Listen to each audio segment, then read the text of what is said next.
Okay, we're live. Good morning, everybody. Nice to see people online. So welcome to our symposium on differentiable Julia. My name is Chris Hill. I'm going to moderate the first hour, and our first speaker this morning is Ludovic Ross, who's going to talk about GPU accelerated optimization using Julia AD capabilities for scalable inverse modeling. Okay, Ludo, off you go. Yep. Okay, well, thank you for the introduction, Chris, and welcome everyone. Thanks also for inviting me to talk a bit about work on GPU accelerated optimization, and well, in particular, about recent work I was doing with my collaborator, Ivan Utkin here at ETH. And we got really excited about using basically Julia's AD capabilities for like performing or trying to perform scalable inverse modeling. And well, I don't have much time, but I'll try to do my best to share some of the recent excitement with you since we got things working like a couple of minutes ago. So yeah. Maybe a very short intro about Earth systems. So, well, what is Earth system modeling?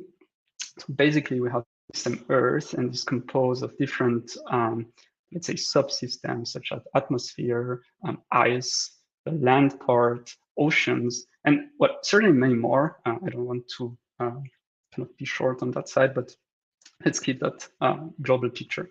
And while these little systems, or these subsystems, basically, they interact together.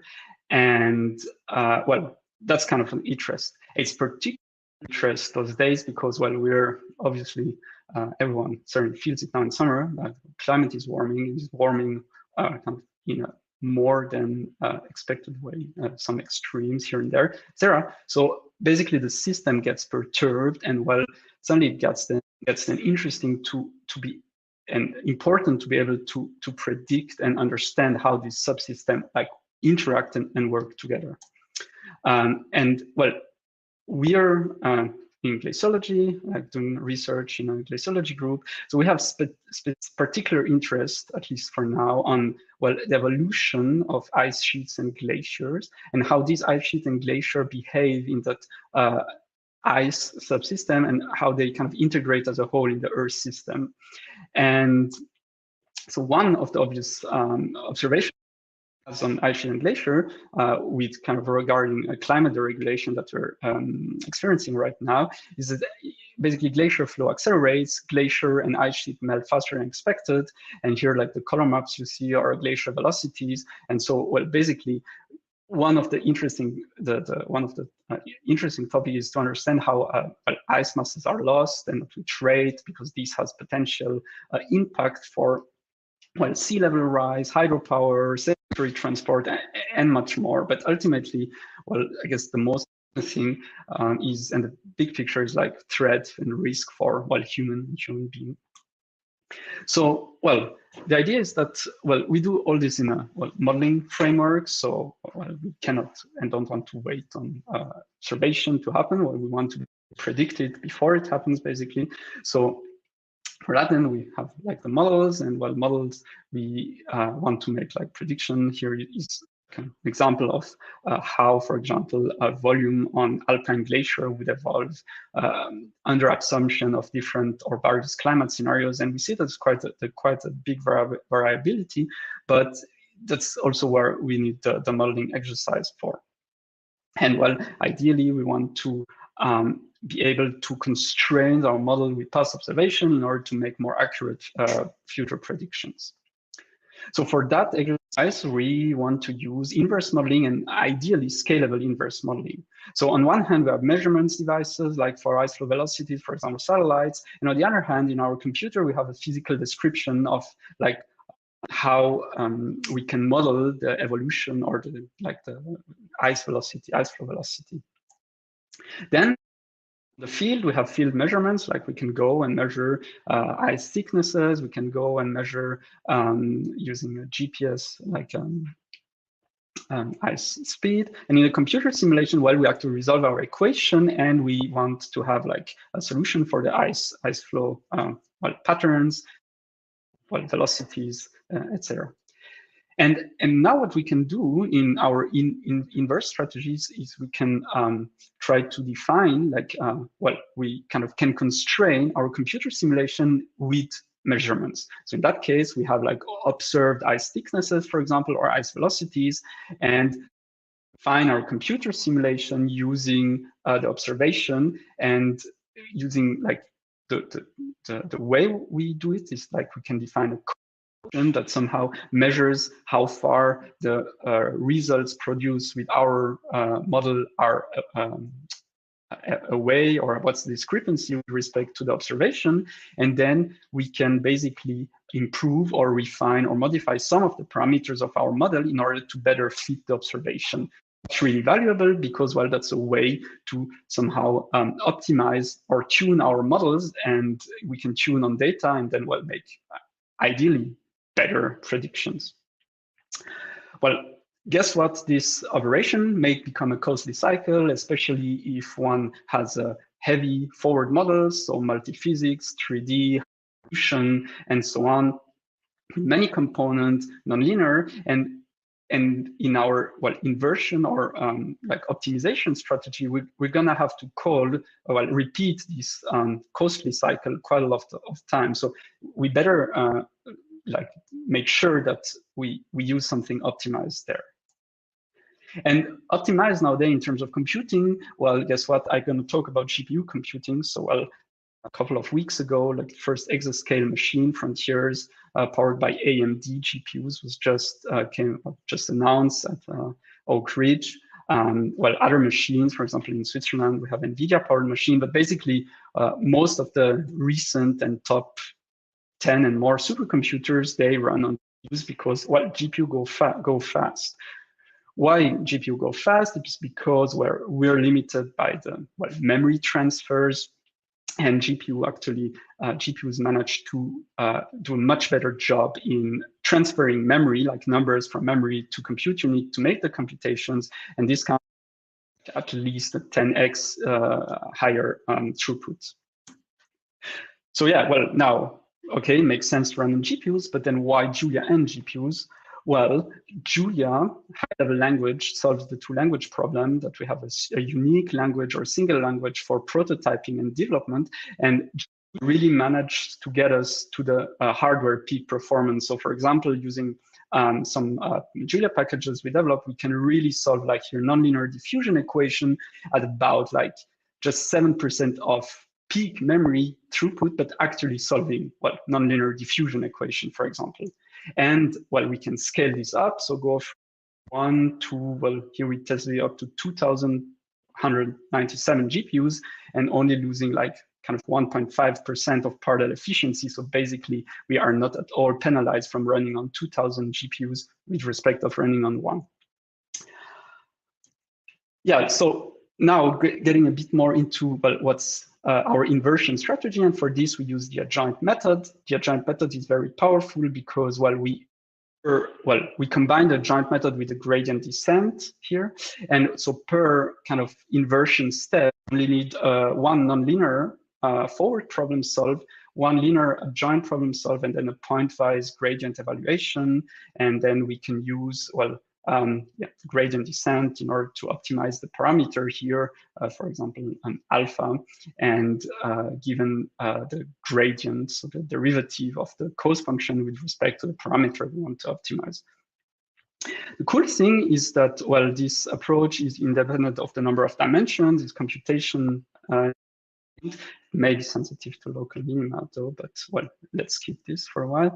The cool thing is that part of the building blocks we need to make this adjoint method to work, we can get it with initialization, and that's actually the topic of the rest of the talk. Yeah, so the cool thing in Julia is there are tools for making AD, and that works on the GPU. So the GPU stack, CUDA.jl, AMD GPU.jl, this is already pretty now mature and better. Then there's a cool tool that's called Enzyme, and that permits to make automatic differentiation on LLVM level, and this kind of works on GPU and achieves pretty high efficiency. And ideally, in the future, we want to combine those and like use it also in the packages we develop, which is parallel stencil and implicit global grid, but that's still work in progress. So a joint method, what we have a forward problem, and then we can integrate this forward problem in pseudo time in order to solve it. So we want a solution of X. Then we can define an adjoint problem, A transpose R equal S. And there we can use the same approach. So we can integrate the steady state equation in pseudo time and try to solve for R.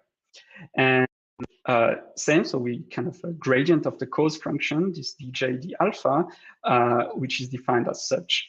Now, the cool thing is that these block in red, these actually like, those are matrix vector products, and these we can get automatically generated by enzyme using automatic differentiation. And well, the solution we use here is the so-called pseudo-transient method. We just got a paper accepted today on the solution method. And the cool thing is that both the forward and the adjoint problem, they basically work with the same iterative parameters, so it makes the thing pretty much robust. Regarding the code implementation, so here for solving a 1D nonlinear diffusion equation, making the inversion with AD on the GPU, well, the only thing we need are, well, a residual function here, the residual of the nonlinear diffusion equation, CUDA kernel, and the forward is calling this kernel repetitively and making some, well, damped evaluation and updates for kind of better convergence, like this, if you're curious, is explained in the paper I advertised just before. Cool thing is for the adjoint, we have a strategy. We just need now to wrap the enzyme autodiff in a function such that can be called like in a kernel, but that some, and we have this duplicated variable, and then, well, the gradient, the cos function gradient, also just call to enzyme, passing the appropriate temporary variable for the matrix vector product at the right places. So, well, then kind of I had to unfortunately skip quite some things because we don't have, or I don't have much time to share all my excitement about this, but we managed to get some 2D shallow ice to work, and inversion for mass balance gradients. So that's data from a paper by Vishnovich et al. And they here use like hand-tuned naive inversion strategy that serves their need. And we kind of try to see if we can retrieve the same using basically AD on the GPU now, and without having to do like too much manual derivation or tuning. And so that's what we get. So we here have initial h, so height of ice, so ice thickness distribution over a synthetic topography. And our cos function is, well, we try to h observation, our like modeled ice thickness with ice thickness observation, and, well, run the inversion to optimize the mass balance gradient parameter. And, well, that's what we get. So the sand here shows the evolution of the, well, misfit of the cos function with respect of gradient descent iterations. So, well, we drop about 2 orders of magnitude of the misfit and over 20 gradient descent iteration, and this gives us a pretty good fit with observation. And so this code was basically an extension in 2D to this short small code snippet in 1D I showed you, and this was both the adjoint residual and the cos function gradient were obtained automatically using enzyme, and this ran on the A100 NVIDIA GPU like 15 minutes ago. That's why I was a bit late. So Lado, we're coming up on there are many things to say, but maybe regarding performance, as that's kind of why the whole motivation why to do this on GPU. So if we look at the effective memory throughput, so like how efficiently we can use the GPU, we saw that assuming we have a optimal forward problem that runs about 1/4, 1/5 of the peak throughput while solving a real world problem, the joint is totally on par. So, well, enzyme is really efficient and managed to code that's as efficient as our hand-coded forward model. And well, this results in very short time per iteration that, well, one could analyze the slope, but it kind of behaves as expected with respect to forward problems. On the other hand, while the adjoint solve being linear, it requires much less iteration in our iterative framework because compared to the forward problem, which is non-linear. So that's also a nice thing to have. And well, not just, well, out of nowhere, like comparison between CPU and GPU, well, indeed, we just checked that when our GPU framework runs faster, there would be like long discussion and different ways to show this in a more kind of robust way. But basically, we're like at least order of magnitude faster on the GPU, and it scales much better. So, well, with this, I hope I could share some of our current enjoyment, and I want to thank Ivan, who helped out quite a lot on that as well. Fantastic. Thank you very much, Ludovic. So there's at least one question in the pigeonhole thing, so I'm just going to show that. I don't know whether you want to comment on that. So it's, can you talk about how easy or difficult it was to use enzyme to differentiate your code? Yeah, well, the use of enzyme itself was, let's say, pretty easy because it's really concise and there's no, well, the big machinery, I guess, is under the hood. So they expose, well, the really nice functions are exposed. That does everything. True, like we struggle a bit to kind of guess some of the missing docs. So, well, I guess documentation enhancement would definitively be very well welcome. But, well, we didn't keep that much issue. So there is one thing that's currently fixed is basically the support for trigonometric function like sine, cosine, power, exponent, logarithms on the GPU, because there needed a tweak on GPU compiler to not optimize before the AD passes are done, but optimize afterwards.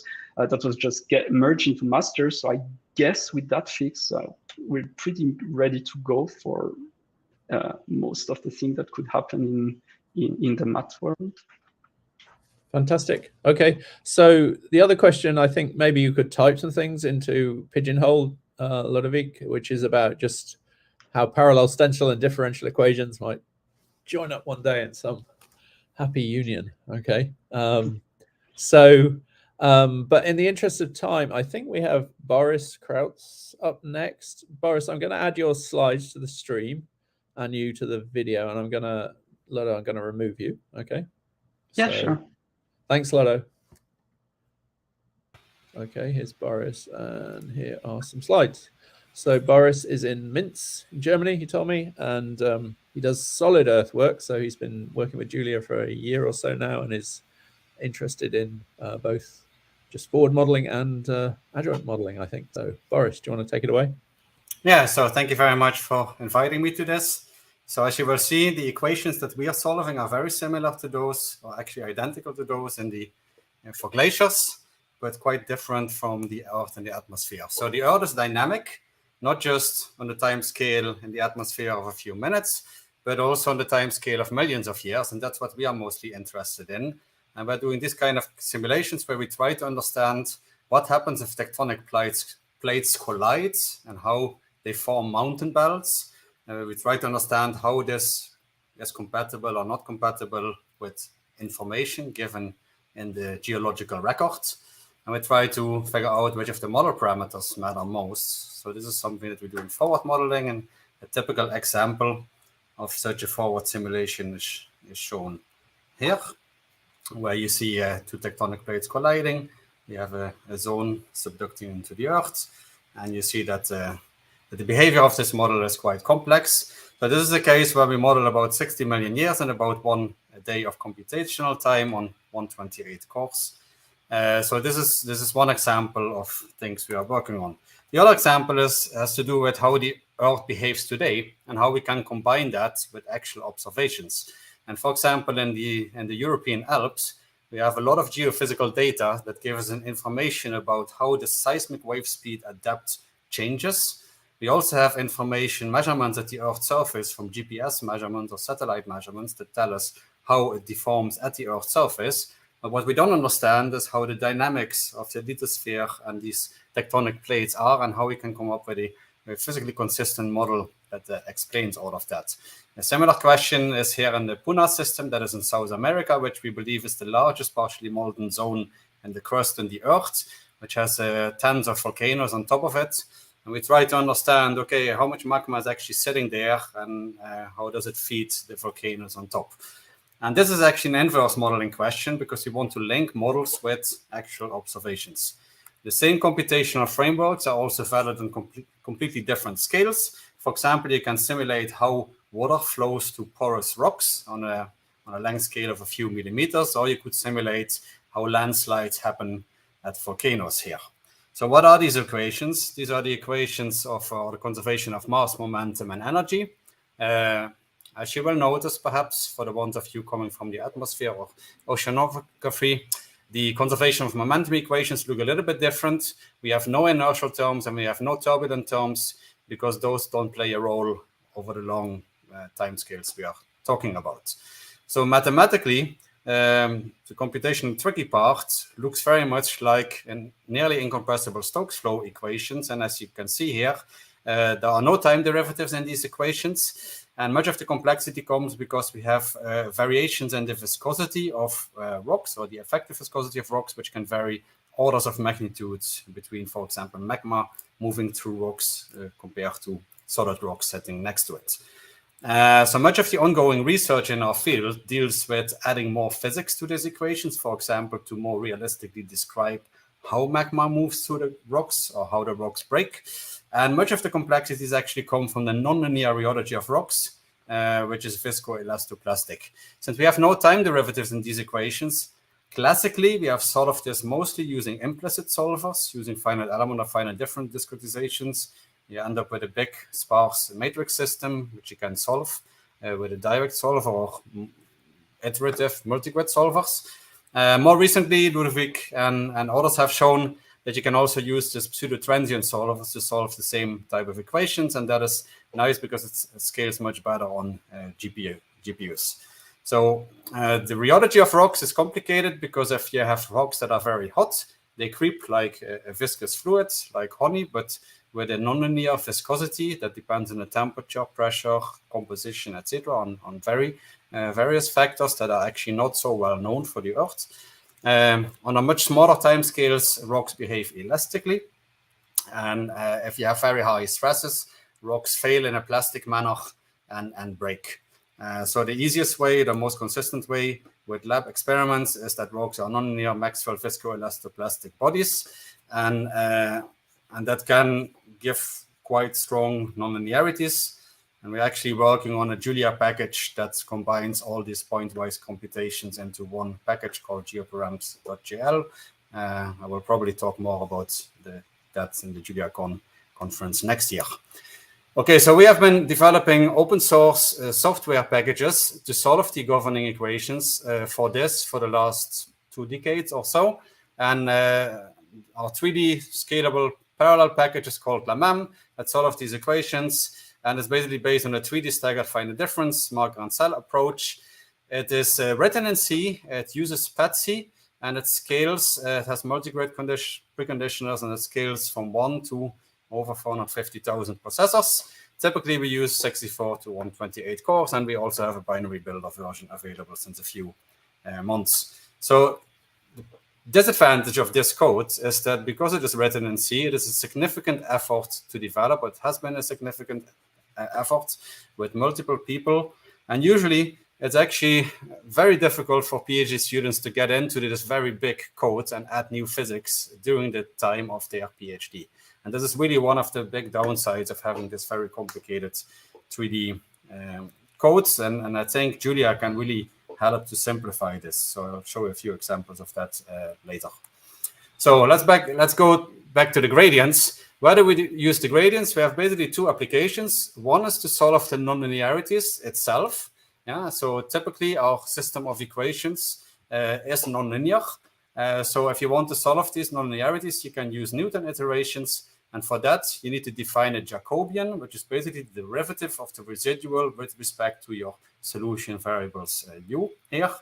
And computing this Jacobian for simple problems, for linear viscous rheologies or for just power law rheologies is easy and can be done analytically. But if you start to have this coupled viscoplastic rheologies, it can become quite hairy to do that. And moreover, if you add some rheology to that, you would have to redo the whole job again. And this is why automatic differentiation is potentially a very powerful tool to do so. And we started looking about a year ago into whether it's possible to actually do our whole framework from Julia and using automatic differentiation for that. And worked a bit with Jeremy Coston on upgrading the patsy.jl package, which is basically the Julia interface to Patsy. Jeremy managed to do a binary builder version of Patsy, which is really cool. So it works in Windows, Mac, and Linux. This is one of the big problems that most of the students I work with have had installing Patsy to start with. So with binary builder, that is much easier now. And Jeremy also created wrappers to the full Patsy package, but we are still working on making most of that more Julia friendly. So if you want to see some of that, you can look at this sub-branch. Just to give you a proof of concept, this is one code that is in the branch you see here. And that basically solves the what we call the porosity wave equation. So it's two coupled system of nonlinear equations for the melt content and the magma content and the effective pressure that basically describes how magma may move or rise up in the earth. And the way you end up coding this is that you have to write a local residual routine in Julia. And the actual relevant part is shown here. Basically just type down these equations in the finite difference scheme and compute a local residual. And if you want to do the same thing in 2D or in 3D, you just add a few additional derivatives. So this code is just a full residual code for 1D, 2D, and 3D case. Now the cool thing is that you can use automatic differentiation using the forward diff package to then generate a Jacobian from this nonlinear system. And that is done automatically. If you can provide a sparsity pattern, that works much faster. And once you have that, you can just call Patsy solve, and that solves the nonlinear system of equations. And you can even run that in parallel. And this is a case where it runs on 4 processors, and you see you get a nice quadratic convergence of the nonlinear steps. And this is an illustration of how this moves, where you see 2 waves of magma, where the bigger one starts to overtake the smaller one. And so this is one example of automatic differentiation that really simplifies your life, because if you have a different set of equations here, you only have to update the residual routine and the rest is done nearly automatically. So ongoing work is looking into doing the same and trying to simulate the breaking of rock using so-called mode 1 or mode 2 plasticity with viscoelastic viscoplasticity. So this is shown that this actually works as well in the real world. So let's get back to the other part of the gradients that has to do with the adjoint. And I think Ludovic already gave a nice introduction on how, if we want to fit models to observations, we need to compute a misfit function, and we need to change some of the model parameters to better adapt the models to the observations. And you can use some gradient-based approach for that to compute this adjoint gradient. So how do you compute that? Well, it turns out that this can actually be done quite simple, because if you have the Jacobian, you only need to transpose of the Jacobian, and then you can solve this in a 2-step approach. And that basically adds almost no cost to it. So if you, as soon as you have your Jacobian, you can immediately do that and get this gradient of the misfit versus your model parameters P. And this has 2 very important useful applications. The first one is that you can use this to determine the key model parameters of a simulation. Typically, we have many model parameters, and we don't know which one is the most important one. This is a very simple example that all of you know from physics. This is the sinking of a sphere, Stokes sinking problem. And there's an analytical solution for that is shown here. And what you can see from the analytical solution is that the radius of the sphere is to the power 2. So that's the most important parameter. And the viscosity of the sphere itself is not important, because the exponent has factor 0. And it turns out that you can reformulate this a little bit to compute the exponents here of each of these parameters in an automatic manner. And then you only need to know the derivative of the velocity versus your model parameter. And that is something that we can get with the adjoint method here. So we can basically get that automatically for this model, and we can do one computational step, and you can immediately get the scaling law out for the sinking velocity of the sphere, in case you would have known that. For the simple model, of course, we know that, but for more realistic problems, for example, in this case, we have maybe 50 model parameters, and we don't know which of those is the most important one to, for example, control the uplift velocity at the surface. And we can use this adjoint method to basically determine automatically the most important parameters. As you can see, many of those are close to 0, so they don't matter very much, but some of those have a higher exponent, so those are the ones that actually matter. Now, a second application of the adjoint method is to do gradient-based inversions and actually try to take a 3D geodynamic model and fit it to the observations at the Earth's surface. We have done that for the Yellowstone magmatic system here, where we had a good, relatively good starting model, but the velocities didn't quite fit the observed velocities. And then with a gradient-based inversion, we perturbed the most important or the key model parameters, and we managed to get a much better fit. And what this basically does, it changes the viscosity of the lithosphere and the lower lithosphere and the upper course a little bit. Yeah, so this kind of inversions work very well in the case that we have when we have a good starting model. But if we do not have a good starting model, you will not obtain a good solution. So that is still part of ongoing research. So just to wrap up, the computing gradients is really crucial in computational geodynamics, both for computing forward models and for doing inversions and sensitivity analysis. Most of the complexities we have come from adding new physics and rheologies. Yeah, so analytical derivatives can be cumbersome, but automatic differentiation tools can really help PhD students to make, or also people like me, to make much faster scientific progress. And Julia is certainly the way forward. We are working on a range of packages to simplify writing new codes, and much of that will probably be discussed only next year because it's much work in progress. But if you want to look at these repositories, feel free to have a look at that. Thank you very much. Thank you, Lado. Not Lado. Sorry, Boris. Thanks. That's great. And yeah, good to see that you're going to make everybody's PhDs much easier. Yeah. So do you want to? I'm going to show the pigeonhole screen. There are a few other questions. Maybe we could pick a couple off. Is that okay? Yeah. So so there's a question here about discontinuities and how differentiating the world is even justified. Do you want to see that one? Let's see. Okay. There are a bunch of discontinuities such as coastlines and non-differentiabilities such as albedo, depending on glacier height. I think that's a question for Ludovic, actually. But yeah, I think, but it kind of applies across all the projects. We can regularize it, but yeah. So the plasticity that we use is a discontinuous function as well. So which you basically would switch on or off depending on whether the stresses are above the yield stress or not, and that seems to work. For us. So another question that I see is, can PETSI use GPU? Yes, PETSI can use GPU. There has been actually a lot of work in PETSI to make a GPU portable. I haven't actually tried doing that, and I don't think it will nearly achieve the same kind of efficiency as Ludovic has been showing before. So I think if you want to use, for the kind of equations we are solving, if you want to use the GPU, then the first thing I would do is look into the parallel stencil approach. But PETSI itself has made a lot of advances in the last decade or so to run efficiently on the GPU, and many of the examples actually run.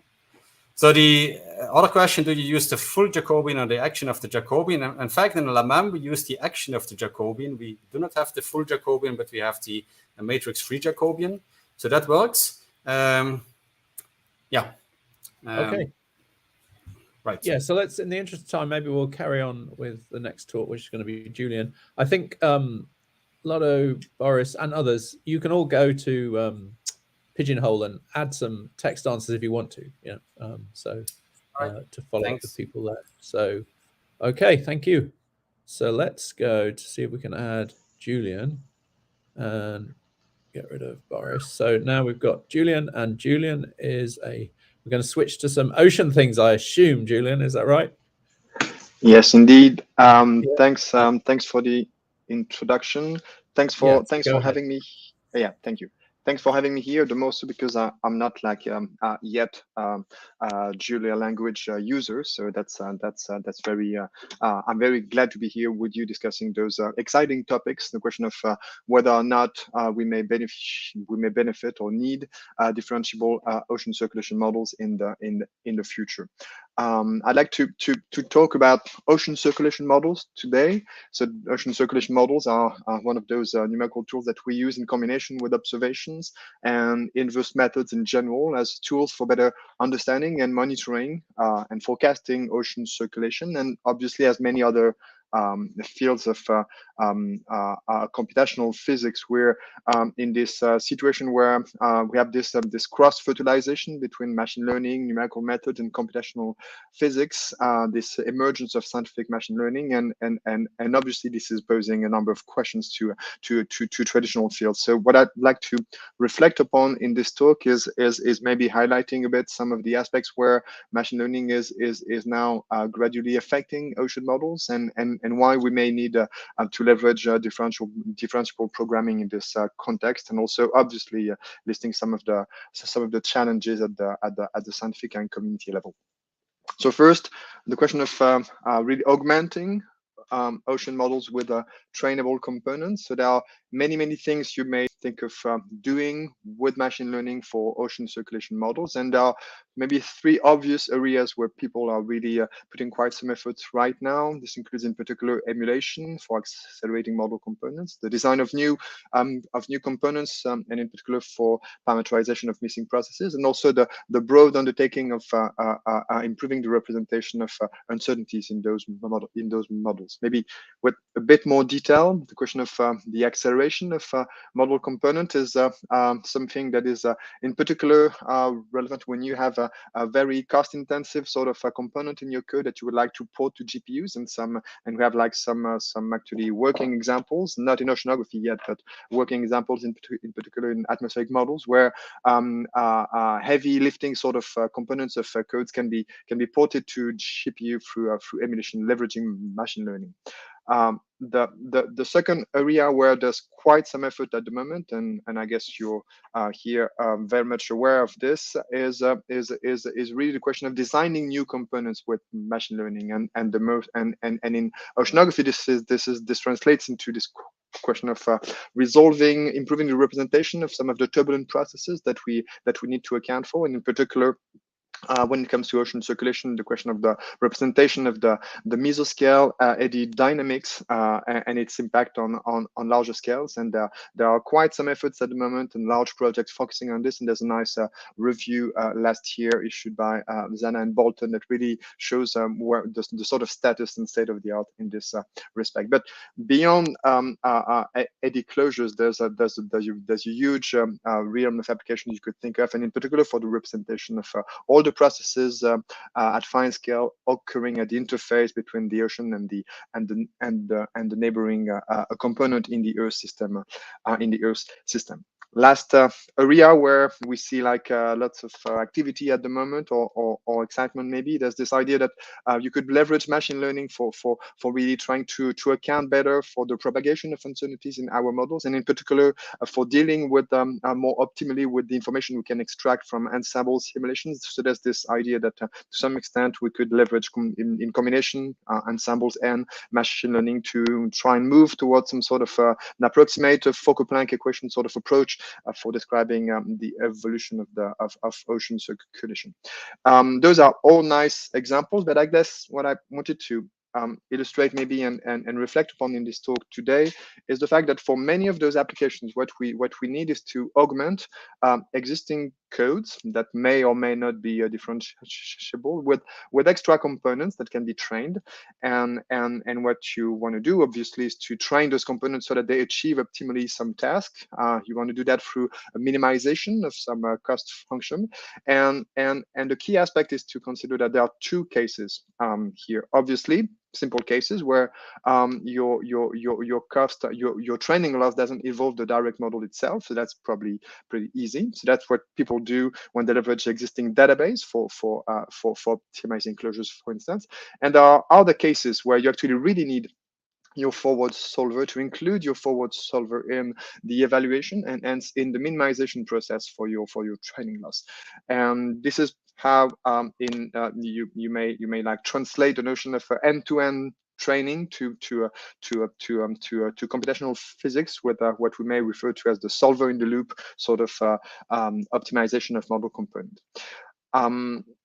So far, that's pretty much of an abstraction. And what I'd like to illustrate in the rest of my talk is one specific case where we found that solver in the loop actually is very useful for optimizing subgrid closure. So indeed, this example deals with the question of using machine learning for designing a subgrid closures. So all the equations that we're solving, they live in a continuous world where all the scales are known, and obviously because we have like a finite computational resources, we can only describe a fraction of those scales, and because the dynamics is nonlinear, we have terms that we need to close. And this leads to the well-known problem of eddy closure or subgrid parameterization problems that finds many instantiations in all the models in Earth system sciences. And we all know that this is a highly non-trivial sort of problem because of many good reasons. And across over the recent years, there's been more and more efforts for trying to tackle this sort of problem with machine learning, for both for the calibration of pre-existing closures, for their acceleration, or even like for the design of new components. And this is what I will be talking about today. So the way how this is usually approached is you start by picking up a source of data, and you want this source of data to be dense. So most of the time it comes from a pre-existing model at very high resolution that you like. So you choose your trustworthy high resolution model, cloud resolving for the atmosphere, sub-mesoscale permitting for the ocean. Then, provided you know how to define a projection procedure for comparing some information coming from the high-res model with your coarse resolution solver, you can formulate a supervised learning problem where you will try and learn this mapping between the coarse grain quantity and the missing flux. You can formulate that based on your data set, you train, you learn, you obtain a model, then you plug it back into your ocean model, and you pray. The reason why you pray is because we need to understand that the problem we've tried to solve here is not exactly the one we really care about. So let me be a bit more precise here. This is related to this this notion that is well known in the large ED simulation community. This difference between what they call the a priori skill of a closure versus what we may call the a posteriori skill of a closure. A priori skill refers to the ability of a closure to actually predict at time t the unknown term in the equations, while the a posteriori skill is what you really care about. So basically, knowing how your closure will impact the solution as it evolves over time.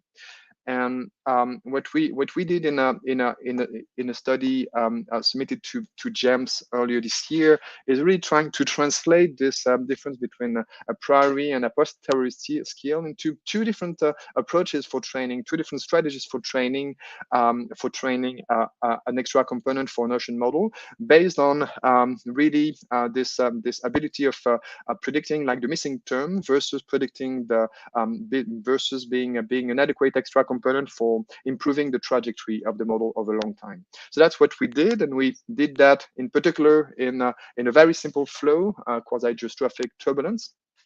You all know those equations, I guess. So we have like invariance, energy, and strophy, and because of that, we have a specific like sort of turbulent cascade that allow both forward and strophic cascade and inverse energy cascade. So that's an interesting flow for closures because it's actually challenging even for empirical closure, and up to recently really challenging for machine learning based closures. So provided we know how to project information from the high res to the low res, we're able to formulate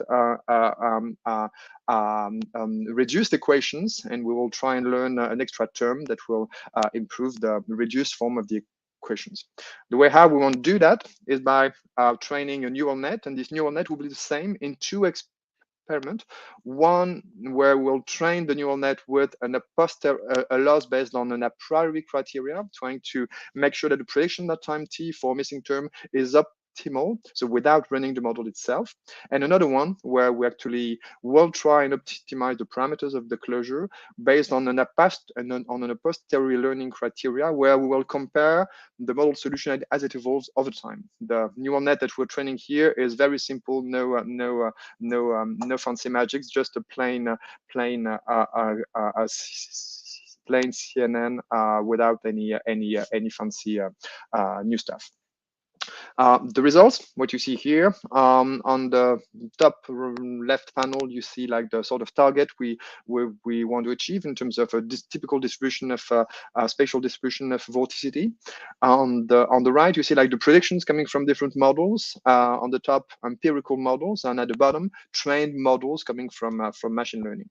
And what you see is that the baseline sort of empirical solutions are usually too diffusive, while the machine learning ones can be either unstable or stable, depending on whether we use a priori or a posteriori learning strategy. So basically, in a nutshell, the idea is that with a posteriori learning, we're able to actually improve drastically the ability of machine learning model to actually be a good closure for this type of flow, and this without changing anything in the actual structure of the closure. I'll skip this slide. We can come back to this if we have any questions, because I'd like to take 1 or 2 minutes to reflect on what I think are the sort of issues and opportunities that our community may be facing in the coming years. So the first thing we need to really acknowledge here is that although we've presented like an example, it's not clear to me yet whether the benefit of a solver in the loop sort of training approaches would generalize to more realistic flow configurations. So we really need like community effort for benchmarking and inter-comparing that sort of approaches. There's a very good example presented here in this paper recently submitted by Andrew Ross to James. And most importantly, we need to understand that those end-to-end training approaches, we'll only be able to leverage them for over short windows because of the complexity of the computational graph. So if we really want to train and to optimize closures for climate relevant sort of metrics that require long time integration of our models, we will need like a workaround and other strategies. So solver in the loop approaches will not be the end of the game here. One point I'd like to illustrate also is the fact that there's an interesting connection between this approach, like using the solver in the loop for training a closure is actually very similar to deploying a strong constraint 4-divar algorithm for optimizing the neural net parameters. So we have like interesting connections here that in the end probably means that we could think of leveraging directly observational data for optimizing the model, not only the parameters, but the formulation of the model itself. So this is something that I think we need to reflect upon in the future. Obviously, the most important problem here is how we switch to differentiable models. So many groups, including in this audience, have started like rewriting entirely their code so that they could leverage AD and the full power of differentiable programming. For others, we may think of maybe using emulation, and that's something that we may discuss later. Wrap up. I'm done. Thank you. Very nice. Thanks, Julian. That's fantastic. So are you okay to go and look briefly at the questions, see if there are any new ones that are good to talk about? I think everyone was busy listening. So there's one, though. Is there a role for emulators in creating more efficient ensembles? So I guess that's a kind of sort of fluid dynamics-y question, yeah? Yeah, there are. I think we're really at the beginning of this idea of using machine learning in combination with direct models for accelerating our ability to describe the evolution of PDFs. And indeed, one of the things you may think of is using emulators for accelerating the computation of individual trajectories. Or you may also think of using emulators for optimizing the sampling of the distribution based on some representation representation of the distributions. There are some examples in very idealized problems, but not yet, to my knowledge, to applications to multi-dimensional systems like the one we're facing in oceanography. Thanks, great. And I see in the YouTube chat, somebody's mentioned surrogates.jl is a thing we should all look at, I guess. That's the great thing about JuliaCon, is you always find these new things in every talk. So, okay, so now I think we're on to Nora. Why am I getting everybody's names wrong? Sorry, Nora. So let me try and add. Let me get rid of Julian. Bye, Julian. Let's add Nora. Hi, Nora. And add your slides. So, we're going to go from Grenoble over to the Rockies, yeah? So from the Alps to the Rockies. And Nora, again, you're on the ocean side. You're going to talk about uncertainty quantification and ocean observing systems. Yeah, take it away.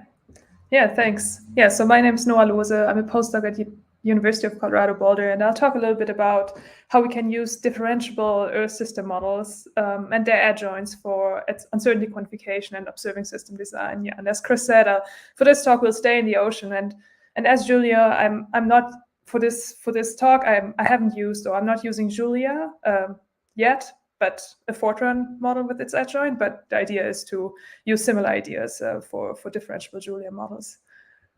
Okay, so here's a little bit of background on ocean state estimation, or it's kind of similar to 4D VAR data assimilation.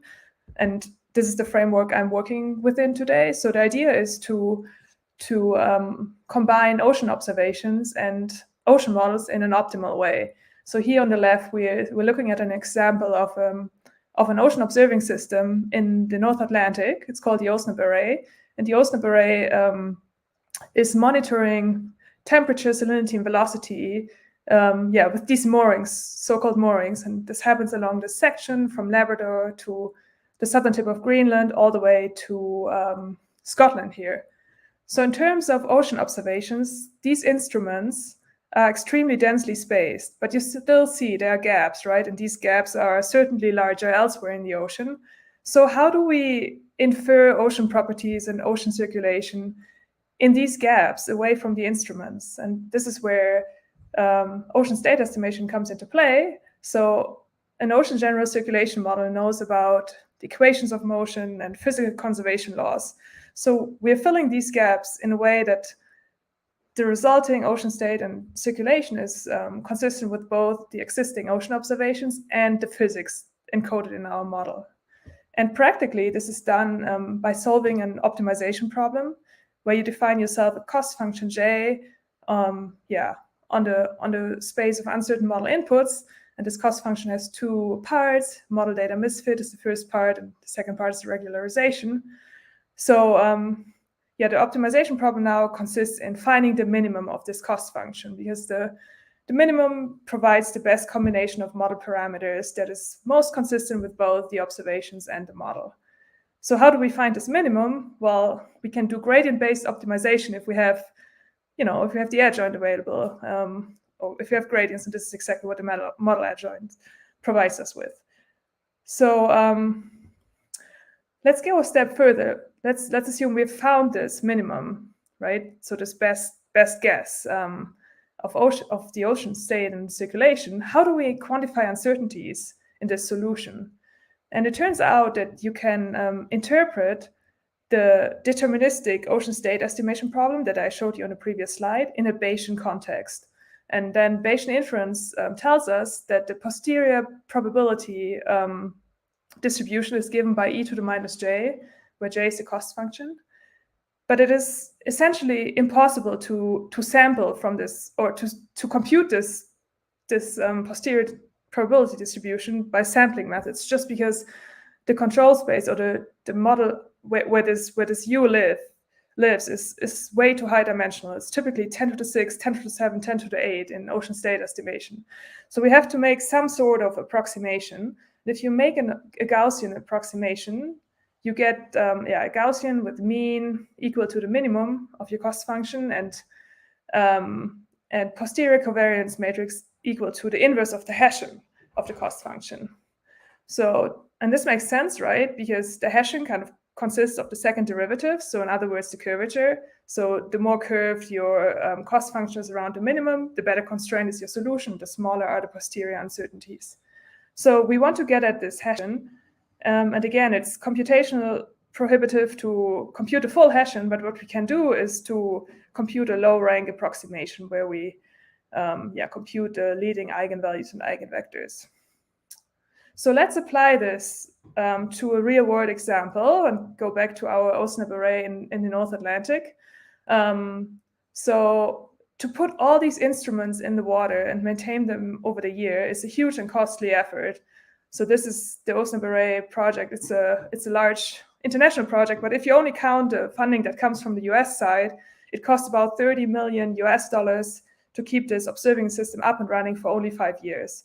So the takeaway is ocean observing systems are pretty expensive to build and maintain. So it is critically to ask, how can we build efficient or even optimal observing systems? How can we minimize redundancy between these instruments? Is this a good configuration, or could we maybe skip some of these moorings and place them elsewhere? And one way to answer these questions is to use Hessian UQ, because you can say an observing system is optimal if it minimizes the uncertainty, either in the model parameters or in some important ocean metrics that you define. So I'll show you some results or some work I did on this. And yeah, as I said, I'm using the MIT GCM, which is an ocean general circulation model coded in Fortran, and it has an adjoint. So let's focus first on one single observation up here. This is a temperature observation at an OSNAP mooring in the Irminger Sea, close to the southern tip of Greenland here. So this map predicts that observing temperature at this yellow location will predict uncertainty, will reduce uncertainty in wind in all locations that are shown in red and blue here. And wind is wind at every surface model grid cell is a subset of the uncertain model parameters that we're trying to constrain. So in other words, this temperature observation here, this yellow dot, does not only contain information about the local temperature, but also about other model parameters and far away from the measurement location. And this is quantified via derivative-enabled Hessian UQ within the MIT GCM or the Echo State Estimation Framework. And what we're actually looking at here is actually the first eigenvector of the Hessian that is associated with this temperature observation. And if you only have one observation, then the first and only eigenvector actually is essentially given by the gradient of the temperature at this location to all uncertain model parameters. And there's only one derivative appearing here because in this case I used the linearized Hessian or the Gauss-Newton Hessian. This is something that's often done. Another point to note is that to compute the uncertainty reduction like here, you actually don't need to know the actual measurement value at this location. So you don't need to know if the temperature, if the measurement will give you 3, 5, 7 degrees. The only thing you need to know is the measurement location, frequency, and uncertainty. So this is a valuable property because you can actually, predict the uncertainty reduction before putting the instrument in the water. And then I want to make one more point about this figure, which is that the spatial pattern of uncertainty reduction that we see here can be explained by ocean boundary wave propagation. So there are essentially two mechanisms at play here in box 1 and box 2. I don't have time to go into the mechanisms today, but the takeaway is that, Hessian UQ is not just a black box that tells us, oh, uncertainty will be reduced here and there. It also gives us dynamical insight. Looking at these Hessian eigenvectors, we can infer, we can say something about the dynamics in physics that, that reduce the uncertainty. So let's now go a step further and look at not one, but 3 temperature observations. So the first one is still our usual one here in the Irminger Sea. The second one is one off the Portuguese coast, and the third one is between Greenland and Iceland here in Denmark Strait. And these three maps, again, show the uncertainty reduction that is implied by each of these three observations. So we've talked about this map. Let's look at this one, the second one. It looks like the Portuguese coast observation is only sensitive to this mechanism in box 1, but not in box 2, right? While the Denmark Strait observation, it has a pretty similar pattern of uncertainty reduction as the Irminger Sea observation. So now the question is, what happens if we add either the Portuguese coast or the Denmark Strait observation to an existing Irminger Sea observation? How much extra information do we gain by the second observation? And yeah, we can look at the Hessian UQ analysis. So what Hessian UQ, or what it does for us is it gives us orthonormal eigenvectors, right? So this orthonormalization basically takes care of removing redundant information. So if we do this, this orthonormalization, and look at the Denmark Strait, we see that a lot of the sensitivity information up here got removed, right? So this tells us that the Irminger Sea and the Denmark Strait observation, they contain a lot of redundant information. While the Portuguese coast observation, it looks, the sensitivity pattern or the uncertainty reduction pattern, it looks pretty similar, like before and after orthonormalization. So that tells us these two contain a lot of complementary information. So in this example here, observing at the Portuguese coast gives more independent information than observing at Denmark Strait. So yeah, the takeaway from the slide is that Hessian EQ allows us to assess data redundancy versus complementarity, and since all of this can be done before putting the instruments in the water, it's useful. It's a useful tool for observing system design. So 2 minutes, Nora, or one? Yeah, I think I need only half. Perfect. So yeah, let me quickly wrap up. So I've shown you that we can use differentiable models and derivative-enabled Hessian UQ to do a couple of things. So first of all, we can deal with high-dimensional spaces of uncertain model parameters, something that sampling methods, MCMC methods alone cannot deal with. And then we can, along the way, we get dynamic insights on causes of uncertainty reduction. And yeah, we can use this also for observing system design problems. And then as an outlook, I would be really interested in trying some of these things with differentiable Julia models, but also maybe try some more hybrid approaches where we can do stuff like gradient-enabled MCMC that also work for more nonlinear problems where you cannot just sample or compute Gaussian approximations, but more complex posterior distributions. Okay, thanks. Fantastic. Thanks, Nora. That was awesome. So let's go just see if there are any more questions. So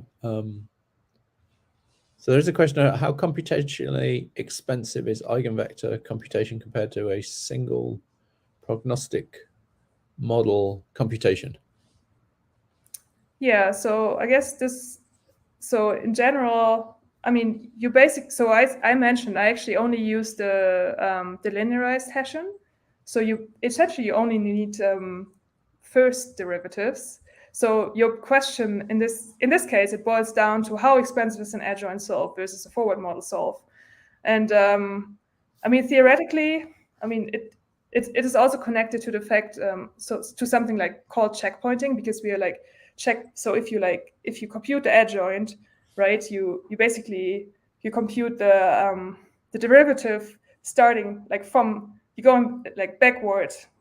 So you have to, since it's a time-dependent problem, you always have to know the forward model state at every time step. So this kind of makes it a little bit more expensive. So you basically have to, depending on your checkpointing, but it will be maybe 3 times more expensive than a forward model run or more. But I think there are some other people here in the audience who really work on checkpointing, so they can.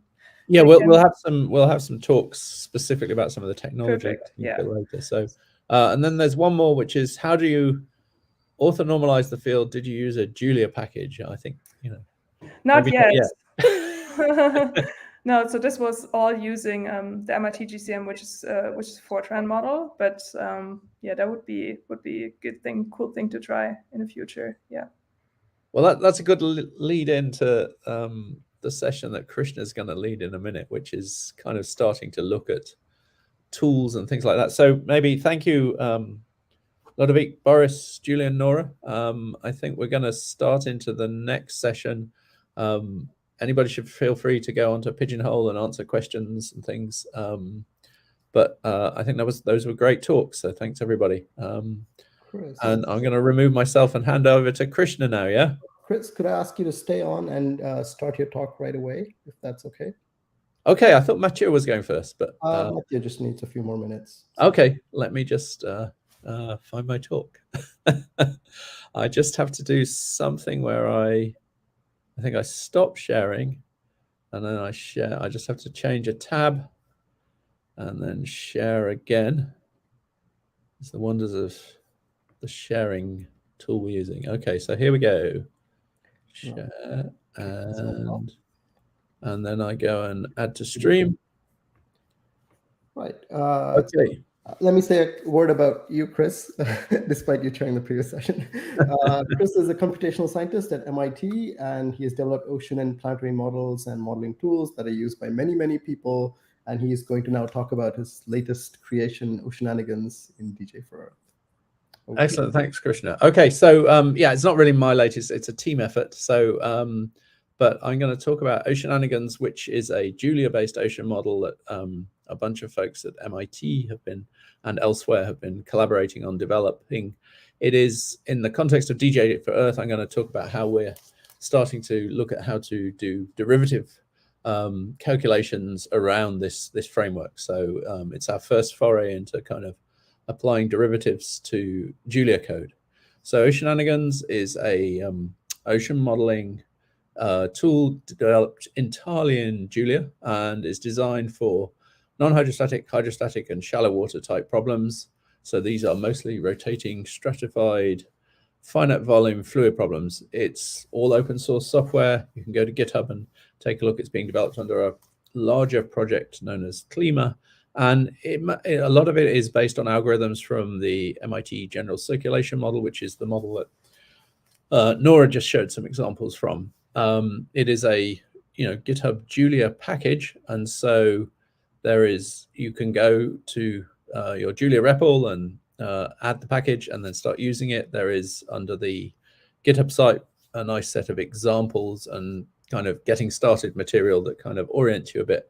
I'm kind of going to talk, I'll show a couple of pictures, but then I'm going to talk more about how we're thinking about introducing some enzyme-based differentiation into this and other differentiation work, primarily in the context of DJ for Earth. So just before that, though, here's a couple of snapshots from current Oceananigans setup. So this is a kind of proof of concept pilot run of a global ocean circulation problem that Simone Silvestri is running on GPUs with Oceananigans at the moment. And so this is kind of a recent result. This just shows sea surface height for anyone who's oceanographically oriented. We have some eddying Gulf Stream, we have an ACC, we have equatorial waves. So the sorts of fluid dynamics you expect in the large scale ocean and that you'd see from space if you looked at things from space or if you go out in the field and measure them. So it's kind of got a lot of there's still some work to do to make it kind of up to speed with state-of-the-art ocean models, but it has many of the dynamics that you would expect to see in an ocean model. At the other end of the sort of scale spectrum, this is looking at a simple 2D Rayleigh-Benard convection problem where I think we're either heating from below or cooling from above, not sure which. It looks like we're heating from below, I think. And just looking at convective overturning and non-hydrostatic dynamics. So this is at very small scales. This would be like a thousandth of a pixel within this large scale model. But the same kind of dynamical engine can do both of these. So Oceananigans is being developed as a sort of fairly flexible library for doing problems from these planetary scale things down to these process scale things, which are all, as we saw in kind of Julian's talk, things that come into setting the overall climate of the ocean and control how ocean dynamics affects the planetary system we all live on. So I'm going to actually delve a little bit into kind of the technical nitty-gritty. We're going to, now we've kind of had these overview talks, we were going to talk a little bit about kind of some of the detailed work within DJ for Earth. So I'm going to delve into how we're thinking about applying DJ for Earth type and enzyme and things to oceananigans. So the oceananigans, so I'm going to start by just kind of showing a little bit of the anatomy of oceananigans. The full code base contains many parts, and we're actually only focusing on some subset of those parts for the first stages of the derivative and differentiation work we're looking at. So this on the right, and we're going to look at some simple advection problems, and that's what I'm going to kind of walk through in a minute. But this on the right shows sort of the full anatomical structure of oceananigans. So starting at the top, you've got a Julia package, and then there are these kind of high-level abstractions that have been created called simulations and models, diagnostics, IO. Checkpoint restart here is actually, I just realized that's not checkpoint as in what Krishna, I think, or Michelle is going to talk about later in the kind of along the lines that Nora spoke about. This is more just a utility for actually when you're just working with prognostic models, but there's some overlap with what you need in reverse mode AD as well.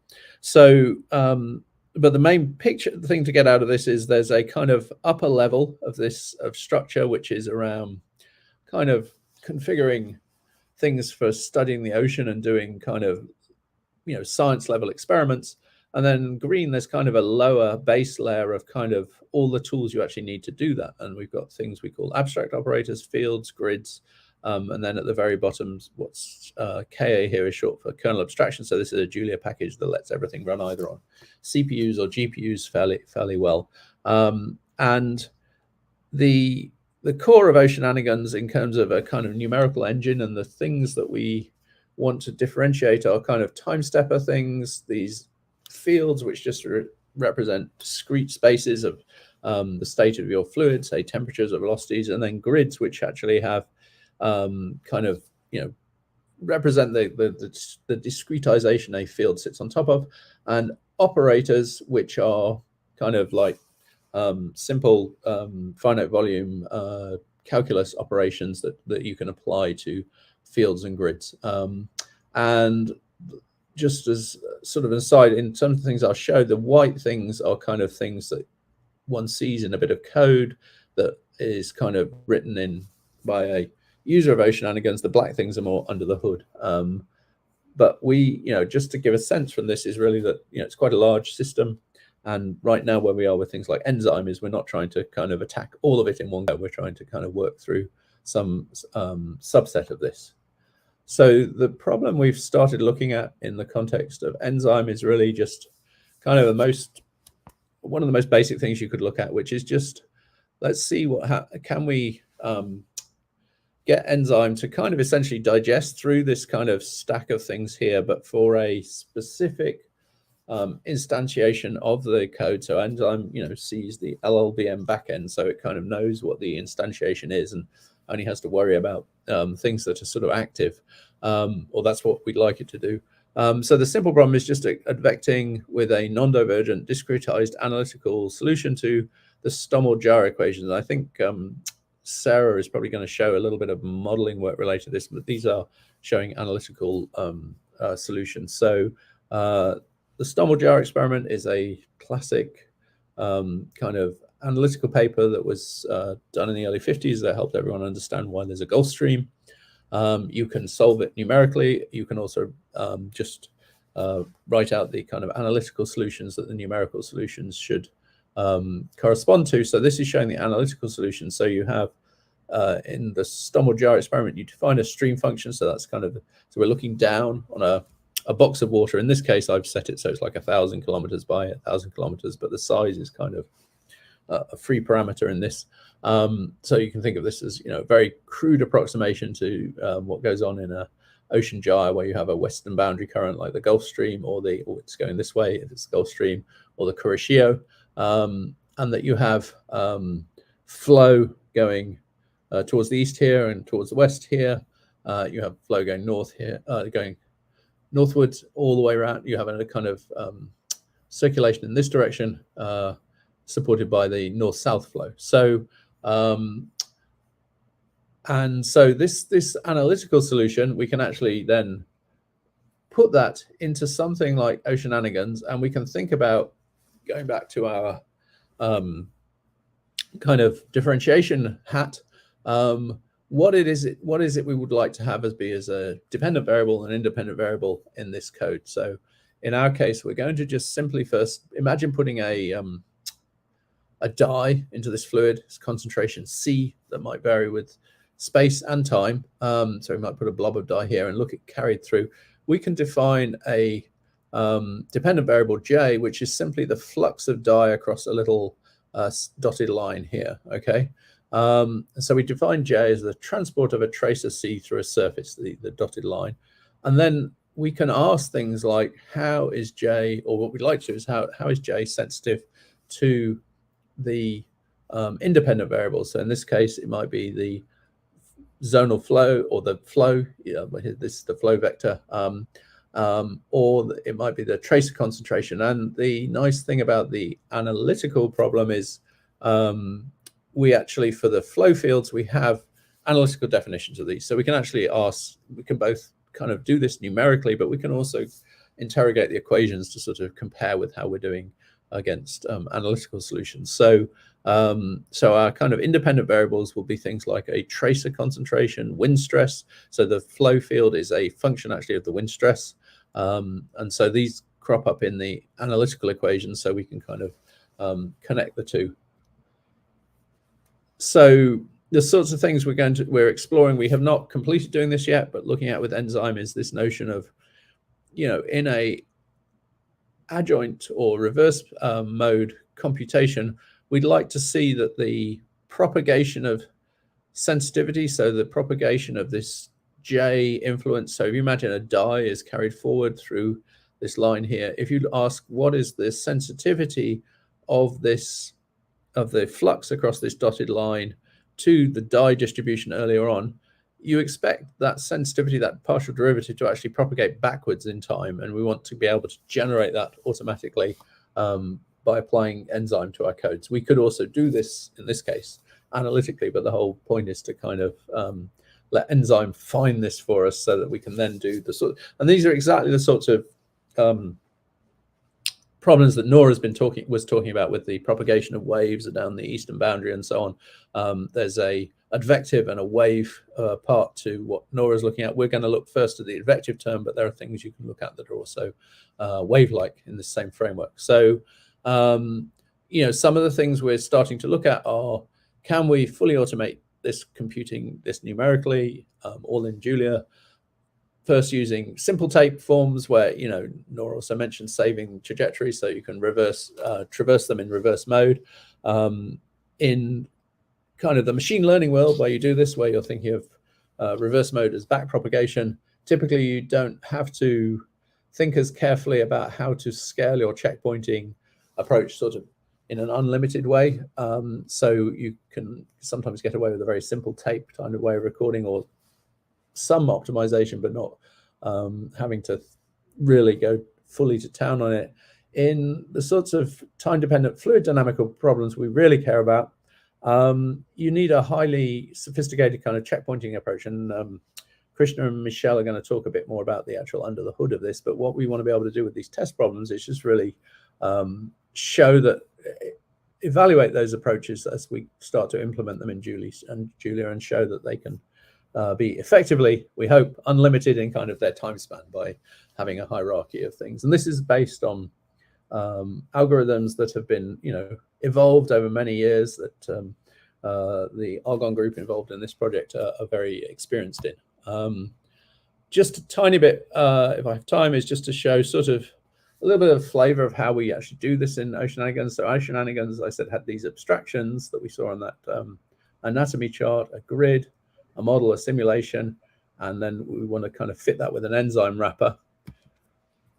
These abstractions are pretty simple. So here's, what a grid looks like for this STOML problem. We kind of, just declare a kind of rectangular box with certain dimensions. We actually don't include the grid parameters as independent variables. But 1 minute, Chris. Okay. Then a model, currently in Oceanigans, non-hydrostatic model type has more hooks for passive tracer advection.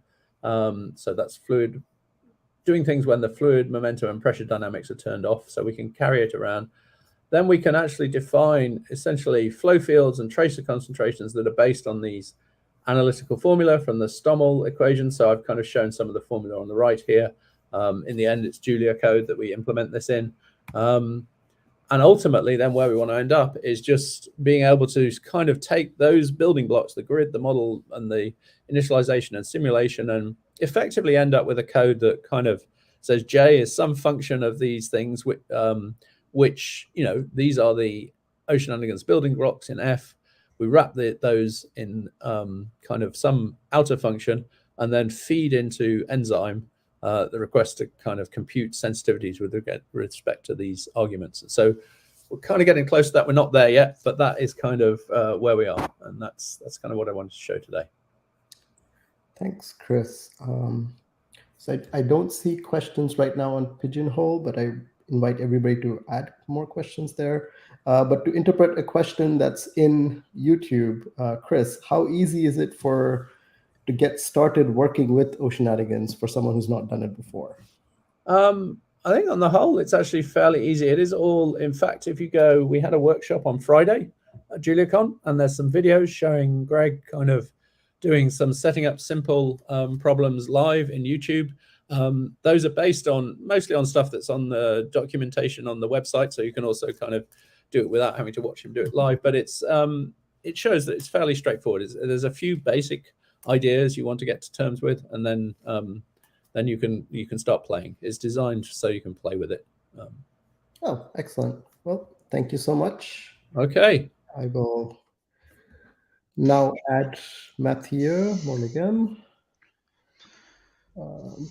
Thanks, Krishna. Mathieu is a professor at Dartmouth College whose research focuses on the physics of glacier ice and the role of ice sheets in the climate system. Over to you, Mathieu. Sure. So thanks, everyone. I'm going to talk about something fairly similar to what Chris talked about, but applied to ice sheets. So again, this is very collaborative. It's not just my work. I want to make sure that Valentin, especially, that has been instrumental in this work, gets credit for it as well. Okay, so data assimilation has been used extensively over the past 30 years in glaciology, because as for oceanography, there is many parameters or boundary conditions or initial conditions that we don't necessarily have observations of. So we like to use inverse modeling to try to infer what they are. And so there has been a number of papers over the years. The main primary application so far has been to infer basal conditions. We observe the surface of glaciers very well. We can't observe what's happening at the bottom. And under glaciers is where we have basal friction going on. So it's very critical for us ice sheet modelers to have a good idea of how much stress we should apply at the bottom, at the ice bed interface, because that determines how fast the glaciers are flowing. There's been other applications where people looked at using the same approach to infer the viscosity of the ice, so especially of floating ice shelves. And then, other applications again, but based on the same principles. So the idea, I'm sure we all know what inverse problem is, but if we provide the model with a basal drag coefficient, so we just specify how slippery the bed is, then the model F here can take this boundary condition and tell us what the ice velocity should be. So this is a glacier that's very looked at in the community. It's called Pine Island Glacier. So if I give myself a friction coefficient that's uniform, that's the speed that I get. So that's surface speed. And that's also something we can observe that we have here at the bottom. So you see that if I take a random guess of what the basal friction should look like, you see that my model looks nowhere near what it should when we look at observation. So we want to solve the inverse problem where we have the output of the model, we have observations of the velocity, and we want to get this basal drag coefficient. So to do that, people have basically been using the usual adjoint approach, well, the manual adjoint where you get the gradient of your cost function that measures the misfit between your observed and model velocity, and then you follow some sort of descent, gradient descent approach. And it works pretty well. So this is my initial state where we have my initial basal friction here, my initial model velocity, this is my target. And if we compute one gradient and follow some decent approach, then five gradient computations, and we keep going on, you see that we end up with a pretty good match. I may have another one, so maybe not. We have a pretty good match between the model and observations, and we are able to infer what the basal conditions should look like. And it's very powerful. We can do this at the scale of Antarctica. And so you have here the modeled velocity to the left, the observed velocity to the right, and you see that it's doing a very good job. And it's critical when it comes to future projections because we need to get the flow speed right. That's what determines how much ice gets into the ocean and raises sea level. So we absolutely need to have this capability. So as I said, this is mostly done in the community by solving the adjoint analytically. So we have our forward model, we have the adjoint model, and we compute the gradient and follow that steepest descent approach. But some models are now turning into automatic differentiation to do this because it has all sorts of benefits, and we can solve coupled PDEs. It's just easier to do with AD. The model I'm using is called ISSM, the ice sheets and sea level system model, and I've looked into different tools to do this, to use automatic differentiation. The first one that I tried to use was Tapenade, which is a great, really awesome tool, but it works primarily for Fortran. So I wanted to see how it would perform with the C code. So I rewrote ISSM in C with a bit of a simpler structure, and it did okay. But Tapenade has all sorts of shortcomings. Primarily, you need to patch the code. Like you need to have thousands of patches. So it didn't seem very practical at the time. Then use another tool that's based on object overloading called Codipack, and it really worked really great. So we compared the performance of ISSM Codipack in C++ to StreamIce, which is another model part of the MIT GCM written in Fortran that's using another AD tool. And we were getting, so here what you're looking at are basically gradients. I don't need to go into the details, but you see that the AD applied to the Fortran code, StreamIce, gave very similar results to the ISSM AD tool. Even though it's a different grid, it's a different model with different settings, we were getting a very similar result. So it works great. But down the line, we want to do something that's a bit more complicated. What we want to do is run the model over the historical period and constrain our parameters using all observations that we have, not only surface velocity, but also surface height, also and over time. We have time series. So with that, Julia, with its capability of universal differentiation, is a very awesome tool, and especially the machine learning part, where we could potentially use that tool to help us better understand the physics that is not well captured in models. So with what we promised we would do in the project DJ4 Earth for the ice part was to use explainable machine learning to help us with iceberg calving, which is pretty complicated with the current observations that we have, but also developed surrogate models, developed ice-ocean coupled sensitivities by coupling dejuice in Julia to oceananigans that's also in Julia. These are all things that are impossible to do right now with the current tools we have. So very exciting stuff, but it's only the beginning, as you're going to see. So the first part was to rewrite ISSM in Julia so that we can use these capabilities. And I developed a new model called dejuice that's based on, right now, a simple 2D depth averaged stress balance. So it's not a full Stokes 3-dimensional model. It's a plan view model that's actually happens to be doing a very good job for fast flowing ice. And the other goal was also to keep a structure that's as close as possible to ISSM, so that we could cross compare model results. It's a lot easier to debug. It's a lot easier to go through all the steps to develop a new model from scratch. So the interface is very, very similar. we have one single variable called MD that has all the properties. What is the geometry? What is the mesh? What are the numerical parameters we need to use to run the model? And then the core, where we solve the partial differential equations, it also has a very similar structure to ISSM. So again, for debugging purposes, it's very, very handy to keep that. So we have a big class called FEM model that has inputs, that has parameters, that has elements. And we work with these data structures to create our stiffness matrix, our load vector, and solve our PDEs. So there are some differences because now everything is in Julia, not only the pre and post processing, but also the core. It simplifies a lot the structure of the code. So we don't need to have input-output files. We can just work off of that MD variable. It's not parallelized yet, but it will be at some point.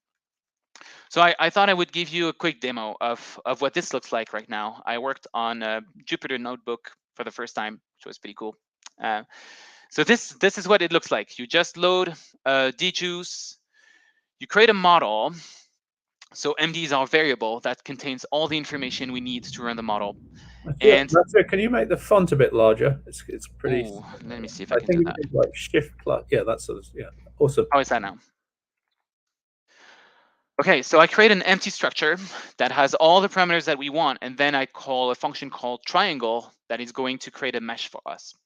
So if I do this, you see that I have my model MD with mesh, geometry, mass, materials that are themselves objects with their own fields that describe all these parameters.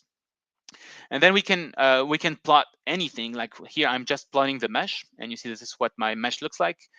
In glaciology, typically we use unstructured grids because we want to have very fine resolution in capturing these fine ice streams that are draining ice from the interior of the ice sheet to the outside. So with unstructured grid, it's easy to have a variable resolution of the model, which is why we do this. And so here I'm just sending all the parameters. We don't need to go into the details, but our initial velocities, our rheology parameters, so stiffness, exponent, basal friction, boundary conditions, and then we just call MD equals solve MD stress balance, and that's where the magic happens, where we create these data structures. We solve our partial differential equations that are nonlinear in the case of ice because it has a nonlinear rheology. So we need to iterate a few times. And then at the end, I just plot my results, my velocity, and this is what the results looks like. So we are looking from above at a square ice shelf, so it's floating ice. We have a constraint here that's no velocity, and here we have water pressure that's pushing the ice, but the ice is spreading naturally. It's sort of a wedge, so that's why the velocity is increasing. And we get exactly the same results as what we would have with ISSM that's based on a C++ code. So it works for square ice shells, but what we really want to do is have a code that works for complex geometries. So here's another example where I didn't set the model with djuice. I set it up with ISSM, but we prepared a package so that we can easily port models initialized with the C++ code ISSM and port them directly into Julia, into djuice. So that's what I'm doing here. What I'm doing is I saved a file called temp12k.mat. So it's a mat file, and I'm reading it. Font, please. Oh, sorry. Good point. So I'm just reading that. I'm creating a model based on that mat file that is a MATLAB file. And you see we have a few warnings because right now djuice does not support all the functionalities. But overall, you see that we can plot any field we have. So we were able to convert an MATLAB-based, ISSM-based model into djuice in Julia. So we can go back and forth, which is super handy. So here I'm just plotting the bed topography, and the nodes are highlighted as black dots. So as you see, we have a finer mesh resolution along the shear margins here, over here. So that's a Pine Island again. It's a big ice stream that's flowing towards the coast this way. And we can solve a stress balance again on complex geometries, and this is the velocity that we get that again looks just like observation, so it's doing the job. The next steps are now to embed this into an enzyme routine so that we can invert now, we can get the sensitivity of a cost function, which may measure the mismatch between observations and models, but other things. So we want to get the sensitivity of this cost function with respect to the model parameters that we don't control well. So using enzyme. So if I scroll down a little bit, we hear what I'm defining is my cost function that takes as input parameter my model MD and a friction. So let's just what this function does is solves the stress balance based on the friction that we provided, and then we return the square root of it's basically an root mean square error between the observed velocity and the model velocity, and so that's what's returned. So we get our initial cost function, and then we run this into enzyme, where we basically have alpha, our friction parameter, and we want to get the gradient of that cost function with respect to alpha by using the autodiff function. At this point, this is running, but it's very, very, very slow. So the next steps are to improve the performance of that function, and then play with it and see how it performs. Great. That's all I have. Thank you, Mathieu. Looking at Pigeonhole, the one question is, should it really be djuice.jl? You keep referring to djuice. Yes. I like the name. It doesn't have to be that name, but that's what we went with. It's for Julia ICE model, and D is for differentiable. Yeah, I like the name. Yeah, perfect. Okay, that's it. Thank you, Mathieu. Thank you, Krishna. I will remove you now and add our next speaker. Okay, Sarah Williamson is a graduate. Ooh, let me add you. There you go. Sarah Williamson is a graduate student at the University of Texas, and she's going to talk about AD for adjoints. Yeah, so hi everyone, my name is Sarah. I'm going to go over a very brief little tutorial where I'll be showing you how we can actually use enzyme to calculate the adjoint variables. My model is going to be very simple, and I hope it will be easy to understand. So let's see. Okay. So the physical model that I'm going to be using is this Stommel 3-box ocean model. So as you can see, it just has 3 boxes. This is a really simple ocean model that demonstrates thermohaline circulation between the 3 boxes. Thermohaline is just a fancy way of saying that the forcings come from a density gradient that's driven by temperature and salinity differences. So every box has a temperature and a salinity. This generates a density, and then the density gradient drives the circulation. Despite being such a simple ocean model, we still have quite a few different equations that go into our forward run. So I have equations for the densities of the 3 boxes, I have an equation for the transport, and then I have equations for the time derivatives of the temperatures and the salinities of the 3 boxes. So all in all, this is a total of 10 equations, and this is really like as dumbed down of an ocean model as we can make it. Like there's no wind stress, there's no Coriolis force, this is really just bare bones ocean, and it still is quite a bit in the forward run. And so the sensitivity, like a lot of people have spoken about using the adjoint to calculate the sensitivity. The example that I'm going to be doing is, let's pretend that we want to know the sensitivity of the final temperature of box 1 to the initial temperature of box 2. By choosing this example, we've already chosen our cost function, which other people have also talked about. So my cost function is this j of x of t, where x of t is the state of the system at a time t. My state is a 6x1 vector. I've got temperature 1, temperature 2, temperature 3, salinity 1, salinity 2, salinity 3. And this is really just this inner product of a unit vector with the final state. So this is genuinely just returning to me the final temperature of box 1, since that's the first entry in the state vector. And then theoretically, the sensitivity that I'd like to calculate would be found via this gradient. It would be the derivative of this cost function with respect to the initial state of the system. But I can't really take a derivative of a function that only depends on x of tf. So what we're going to do is we're going to use enzyme to calculate this value. And a bit computationally of what I'll do is we'll run the forward model with the steps, compute densities, compute transport, update temperatures and salinities, and I'll just run this for however many steps. And then we'll run enzyme backwards to calculate the desired gradient. And I'll talk a bit about what I mean by running enzyme backwards. And so how is the sensitivity actually calculated? So given our cost function, we're going to define something called a Lagrangian.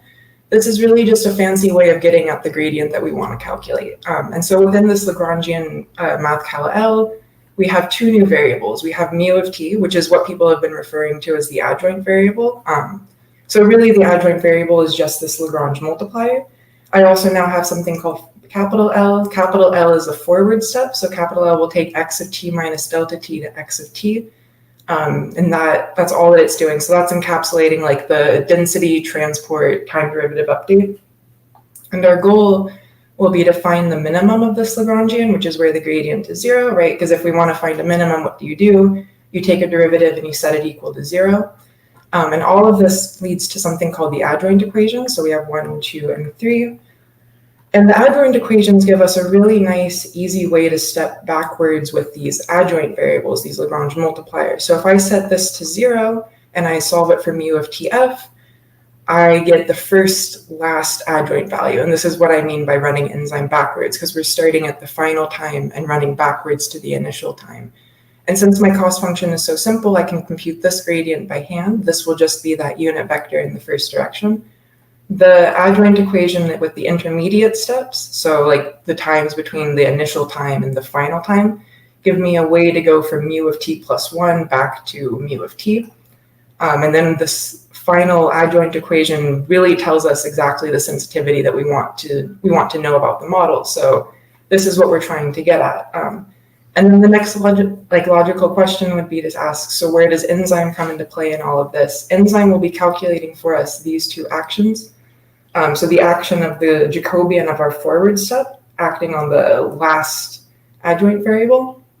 And we can kind of think about like why this would be so complicated to do by hand, even for such a bare bones ocean model. Like this L is computing for me a bunch of different interconnected equations, and taking a Jacobian of that by hand would be potentially doable, but rather complicated. And enzyme and AD in general makes this very easy to do, which is really nice. And then we can just very briefly think about like, what does this gradient actually tell us about the model? So this gradient tells us by how much we would expect the final temperature of box 1 to change if we perturb the initial temperature of box 2. So this is that sensitivity. It's really easy to see this explanation with a Taylor expansion. So if I expand with a small perturbation epsilon around my initial state, then you would expect it to be approximately J at this initial state plus the perturbation times this Jacobian, which is exactly the sensitivity that we're going to calculate with enzyme. And here, like I mentioned before, J is really only dependent on x of tf. So this is really saying like if I perturb my initial condition and I run it forward to the final state, this is what that's saying. And this will also, if I rearrange this and solve for the derivative of J with respect to the initial state, this gives me a really easy way to check that the gradient that enzyme has computed is correct. And this is a good rule of thumb, is to check your gradients. So specifically, as I take smaller and smaller perturbations, I would expect that this approximation will converge to the adjoint value that we're looking for. And so now I would also have a Jupyter notebook with just the example enzyme calculation. So first I have here the models of the equations for the model. So I have an equation for transport, I have equations for the densities of the 3 boxes, and then I have equations for the time derivatives. And the time derivative step depends on if my transport is positive or less than or equal to 0 at the given t. So at any step, I'm only really looking at one set of 6. And so that is what that is. I've already added in the necessary packages, I believe, or I maybe didn't. Okay. And so this box is just going to be adding in constants that I see in my equation. So like the volumes, this T2 star, gamma, and so on. So nothing super exciting happening there. We set up functions that'll compute the steps in the forward step, right? So I have a function for density, a function for transport, a function for density, and I have a function that computes these time derivatives. And then we also, within that, have a sort of Euler step to get the next state of the system. And then I have a function that'll compute for me the states of the system. So this is all I'm going to do with this is I'm going to run the forward model however many steps I've given it. Here it's referred to as M. And then I store these in a place that I can look at them later to feed the enzyme. And then I have another forward function, and this is what I'm actually going to be given to enzyme. It's doing the exact same thing. It doesn't store any states though. So one of the things we might notice is that it's a function of both its input and its output. This is because enzyme takes a derivative of the output, or sorry, a derivative of the input with the derivative of all of the outputs with respect to an input. It doesn't return anything. This is just what I'm going to be giving to enzyme. And then I have a function that actually does the AD step. And so this auto diff is where we call enzyme to act to take a derivative of this forward func for AD. And so for example, like I've wrapped duplicated around in now and dn now. I'm giving it d now initially as zeros, because what enzyme will do, because I've wrapped this in duplicate, is it says, I'm telling enzyme, hey, I want you to take a derivative of the outputs with respect to this input, and then we'll store that in dn now. And so that just is what enzyme is doing. And then this will just run my forward problem. And so I'm running it for 10,000 steps. I have a DT of 10 days, and then I have some initial condition. This is me running enzyme once. So as you can see, I have 80 old here is that unit vector. This is what I had said in my slides, that first adjoint variable is the derivative of my cost function, and it just ends up being this unit vector in the first direction, sorry. Takes a sec to run it the first time. And then we can just run enzyme back the rest of the way. So this is me just repeatedly running that 80 step function until I get back to the initial condition. And then we're done. So now we've computed the sensitivity. We can look at it. It doesn't mean anything at this point, right? Because it's just a number. And so what we can do is we can actually do that computational approximation using the Taylor derivative. So what I have here is just a block that will, for increasingly small step sizes, it'll run the forward model to the end. And then I will take the Taylor approximation of the gradient, which is the unperturbed minus the perturbed over epsilon. And then I store that. I'm not storing anything else here. And what will happen is then I can plot the difference of the adjoint variable with that Taylor approximation. And I go one step further and I divide all of this by the adjoint variable just so that we can see a % difference rather than just a actual difference. It makes it a little bit easier to compare what enzyme found to what the Taylor approximation found. And we can see that as I take smaller and smaller epsilon, we get down to a difference of about a % difference of about 10 to the minus 6. So enzyme has done a very good job computing our sensitivity. I also wanted to mention like some of the differences, like other people have talked about really a lot more sophisticated ways of using the adjoint method. So for example, I stored all of the states in my system. This is something that you cannot do in an actual ocean model, and other people have mentioned checkpointing. So this is where you would need to actually implement checkpointing instead of actually storing every single state. But since this is such a simple model, I keep everything. And other people have also mentioned that there are other ways to use the adjoint method, right? Like I didn't need to look at the sensitivity to an initial condition. You can also look at a sensitivity to a parameter, or you can try to do data assimilation with the adjoint method. So there's a lot of different ways that this can be used, but I guess the whole point of mine is that enzyme makes it really easy for us to actually calculate these sensitivities. And yeah, and that's my whole talk, so. Hey, great talk, Sarah. Question, is your demo on GitHub somewhere to try? Yeah, so there will be a demo on GitHub. It should be up within the next few days for people to play around with. Great. And could you talk about what you plan to do next? What we want to do next? Yeah.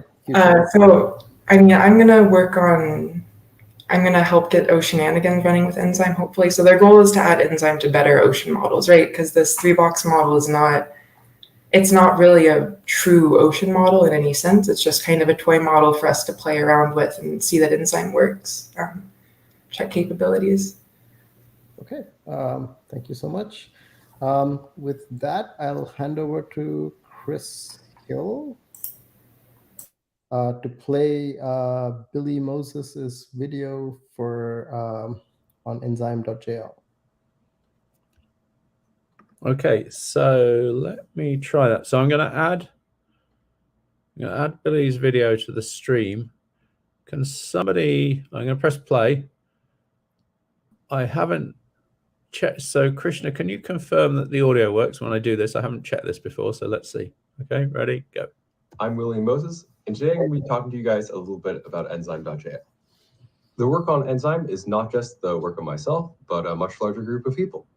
In this talk, I'm just going to be giving a quick overview to enzyme. There's a wonderful talk coming up on Wednesday by Tim Gimmich going into a lot more detail.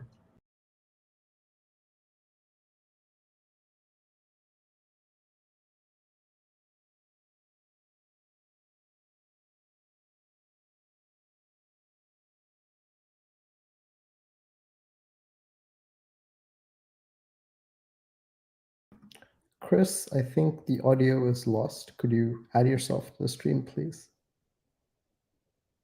Sorry. I didn't know that happened, sorry. Do you want to Let me rewind and we'll try again, yeah? Take two. Okay, Billy Moses, here we go. I'm William Moses, and today I'm going to be talking to you guys a little bit about enzyme.jl. The work on enzyme is not just the work of myself, but a much larger group of people. In this talk, I'm just going to be giving a quick overview to enzyme. There's a wonderful talk coming up on Wednesday by Tim Gimmich going into a lot more detail.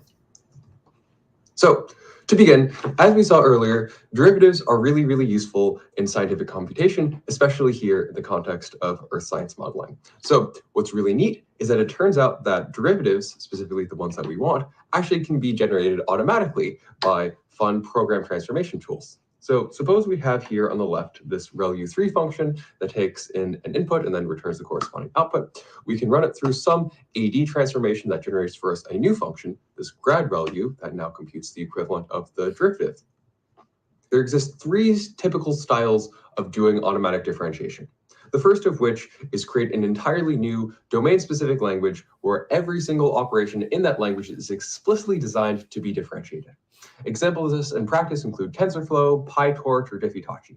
This works really nicely if the DSL that we're aiming to target into matches almost exactly the types of operations that I have in my original program. The second approach is known as operator overloading. In essence, the goal of this is rather than making it an entirely new language, we're going to make specific operations inside of the language be differentiable. As an example here, we have our regular float64 type. Now we're going to come up with a new dual of float64 type. And every operation that we previously wanted to define on float64, like add and multiply, we're going to make new versions of this on the dual version of it.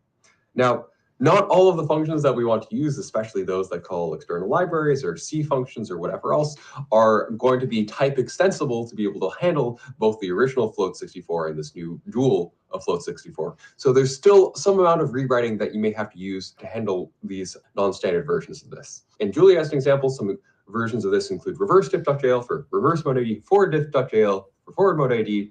If you want to use C code, adept is an example of an operator overloading tool. And JAX is an example of this inside of Python that emulates NumPy style operations.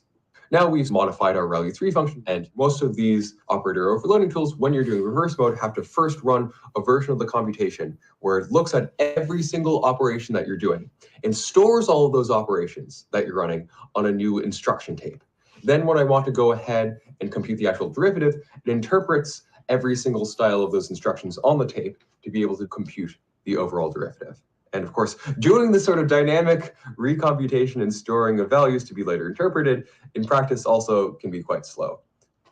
The third approach is known as source rewriting. Examples include kind of Zycode inside of Julia, or specifically Julia IR, Topnon for C code, among a couple of others. The goal here is we're going to take in our original input program, statically analyze it, and emit now new source code that contains just the definitions of the gradient function. Unlike the previous one, you don't have to do any dynamic reinterpretation, since in practice it can just go ahead and run the code. Of course, there's going to be some time for the sake of compilation.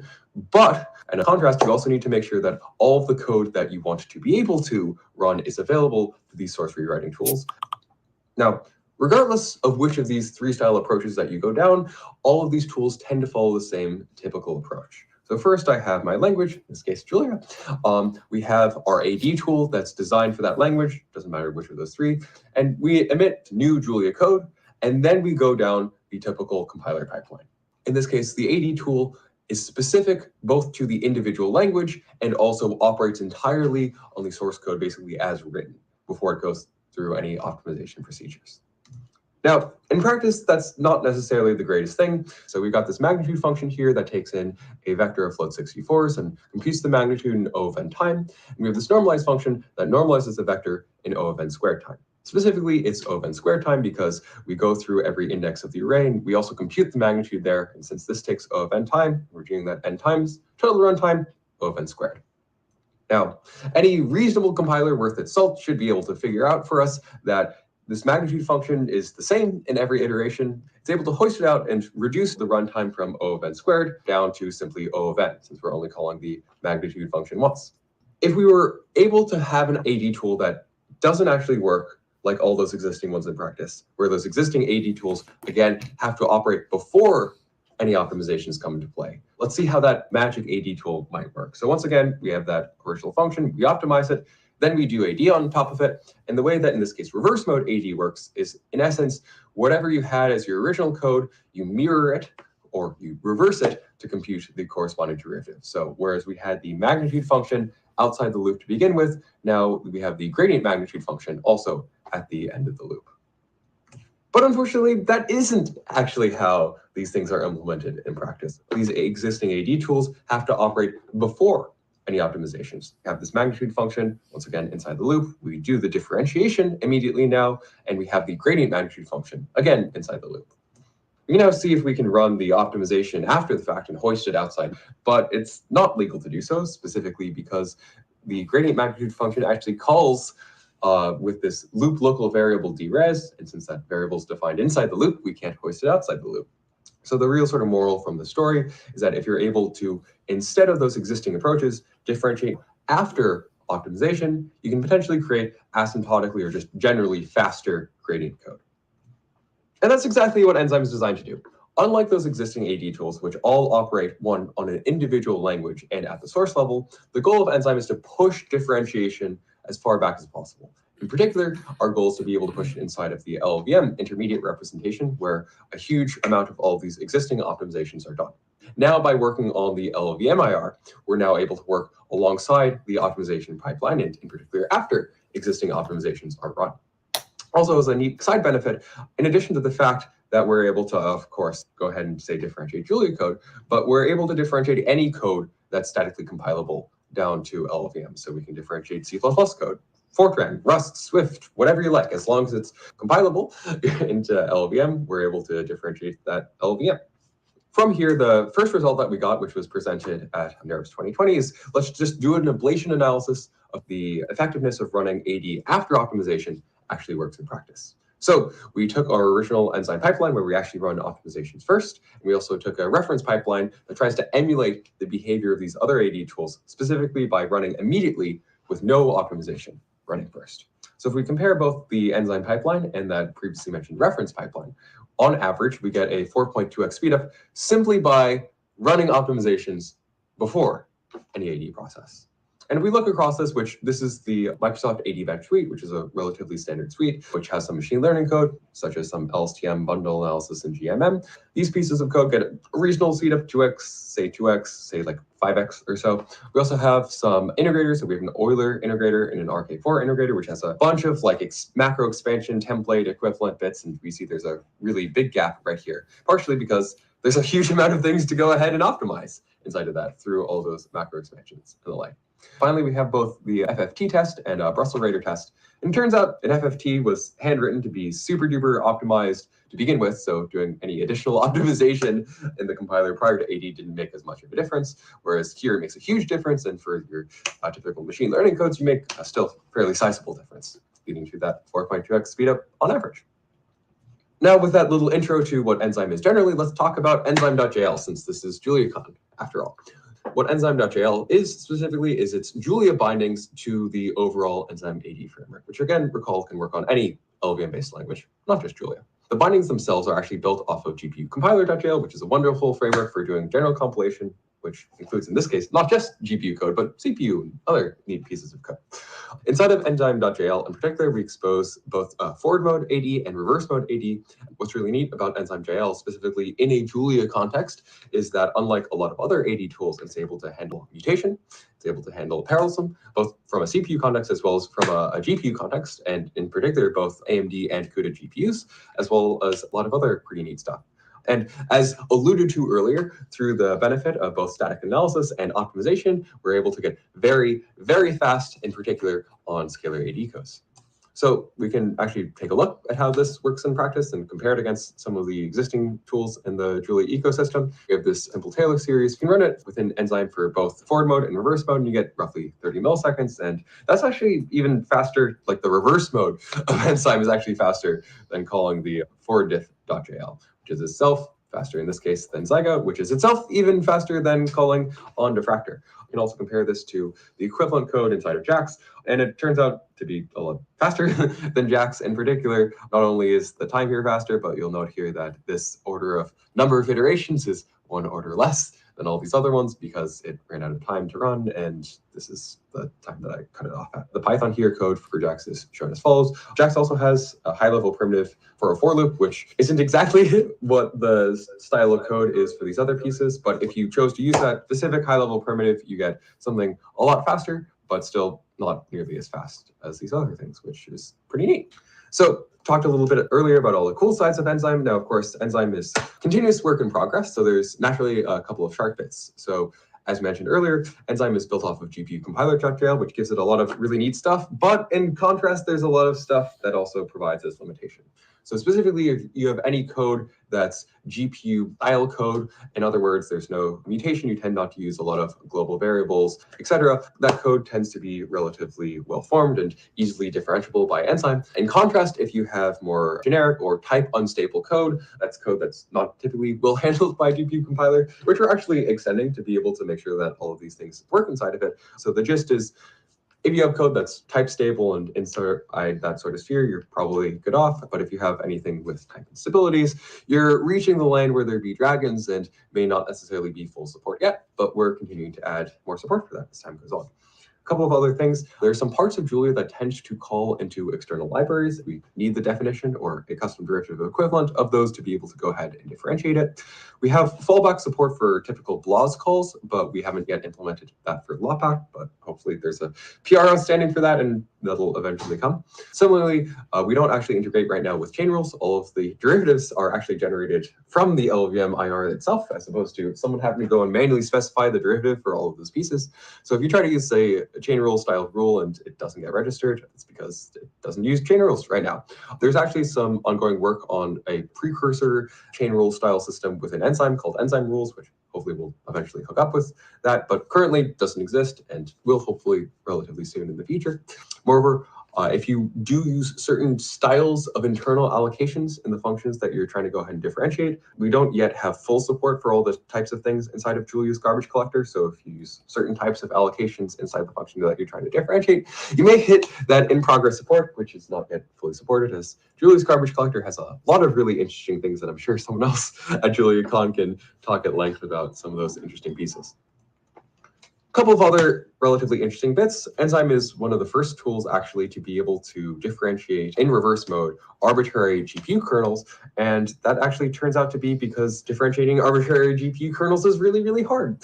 And there's three reasons for this. The first of which is just generically differentiating parallelism itself, even independent of the GPU, is hard and can quickly lead to incorrect results. Second reason for which is that there's very complex performance characteristics on the GPU that can make it relatively difficult to synthesize efficient code to run on the GPU. And moreover, there's very specific requirements on what is the total amount of things that you're allowed to use on the GPU, that if you exceed that, it'll prevent your GPU kernel from running at all. Talking just about parallelism to begin with, imagine we have here this sample code that does a parallel for across 1 through 10 iterations, and for every iteration sets an index of an array to equal the same value. Now, this value is read in every single iteration, which is completely fine since there's no potential contention on top of it, besides the fact that all the threads would read across it. So in some sense, this is a read race or a concurrent read, however you'd like to say it. The problem, though, is if you want to go ahead and do the derivative of it, you'd see that you'd have the corresponding reverse pass parallel for loop. Unfortunately now, as we're adding up the partial derivatives into the differential deval, whereas we had a concurrent read in the forward pass, we now have a concurrent write in the reverse pass. And if you have multiple things that try to write into the same location at once in parallel, you will quickly get wrong answers. The second of these problems, as alluded to earlier, is that the GPU has very specific constraints on the types of things that you're allowed to use and the types of things that are fast in order to use. So on the GPU, there tend to be three different styles of memory that people like to talk about. The first of which are registers. Those are per thread. There's not a lot of them, but they're super duper fast. So everything that you can put inside of registers, you want to be able to do so. There's one caveat to that though, which is if you use too many registers at the same time, it limits the number of things that you can run in parallel. So keeping that in mind, having as much inside of registers as possible will make your code run exceedingly fast. The second type of memory is known as shared memory. So whereas with registers, you couldn't actually see data from one thread to another, shared memory actually allows you to do that within a specific group of threads. There's a lot more of it. There's now on the order of, say, kilobytes as opposed to on the order of bytes. Like that previous requirement for registers, if you use too much shared memory, it'll limit the total number of things that can run in parallel, and still moderately fast, not nearly as fast as using just registers. But if you do need to do some sort of communication across different threads, or you just need more memory, shared memory is a good place to do it.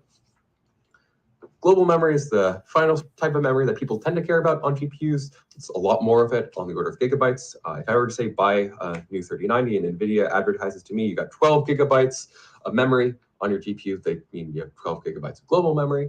There's a lot more of it, obviously, and it can be seen and used by everyone, which is pretty nice, but it tends to be very, very slow, and a lot of typical kernels, especially that haven't necessarily been super duper performance engineered, tend to be bottlenecked by the total number of reads and writes to global memory. So if you do want to write a fast program, you want to shove most of your work from the right side into the left side type of memory as possible, and then you'll end up with a more reasonably efficient kernel.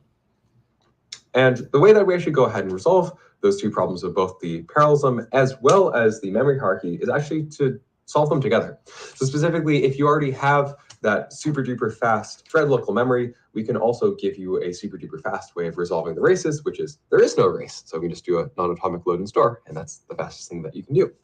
Now, if you have the same memory location across all threads, as an example, sometimes shared memory, you can actually do a parallel reduction, which, well, again, not nearly as fast as just a non-atomic load and store, since there is some amount of communication here, still is moderately efficient to be able to go ahead and run.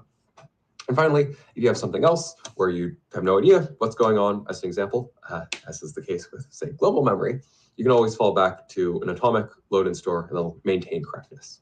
And the sort of like key takeaway here is, assuming you had a fast program to begin with, then you'll also end up with a reasonably fast derivative to begin with, because the similar properties where you try to shove most of your stuff into the faster memory means that you'll have most of your work, again, now in the faster way of resolving races. Now, we took all of that stuff and wrote a whole suite of both AD-specific and GPU-specific optimizations, where the full list is actually in our GPU paper in SC of 2021. And we actually showed that through the use of not just those pre-existing LVM optimizations, but these novel AD and GPU-specific optimizations are actually able to speed up the runtime of these differentiated kernels by several orders of magnitude, and more specifically, prevent them from just instantly ooming as soon as you try to run it. So in this benchmark suite of 6 large-scale benchmarks, including both AMD or ROCm and CUDA or NVIDIA kernels, as well as both Julia and, say, C++ as language inputs, 5 out of the 6 of these large-scale benchmarks or otherwise fail to run instantly if you don't turn on any optimization, and thus turning on optimization lets you actually have your code run. We have a couple of examples here of how you might go ahead and run it, again, both for CUDA.jl and AMD.jl. And the full versions of these codes are available at the link on GitHub below. And we have a lot of other really fun, ongoing, and upcoming work. So not only did we handle all the wonderful types of GPU parallelism, but we actually extended it. And since we're already inside of a common core infrastructure, we can develop a common core infrastructure for any type of parallelism, be it GPU parallelism, CPU thread parallelism, distributed or like MPI style parallelism, where the gist is you basically want to reverse the dependency structures. And then as long as you have nice things for both caching and race resolution, you can generalize that. This work is actually going to appear at SC22. So if you want to handle some wonderful MPI, Julia tasks, at threads, we got you. Thank you so much. Okay. So, Krishna.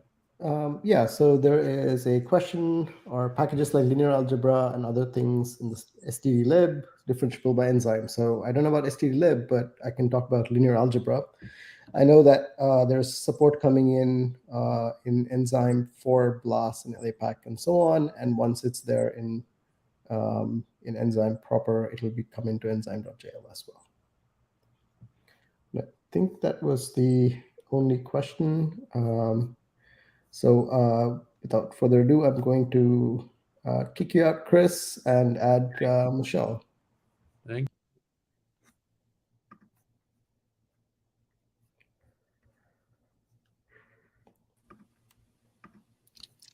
Hello.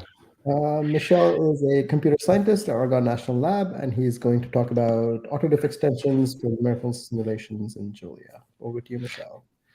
Yeah, our mission in the DJ First project was to do autodiff plus X. So what is meant by that? Julia from very early on had great AD support. It had forward diff, reverse diff in very early versions.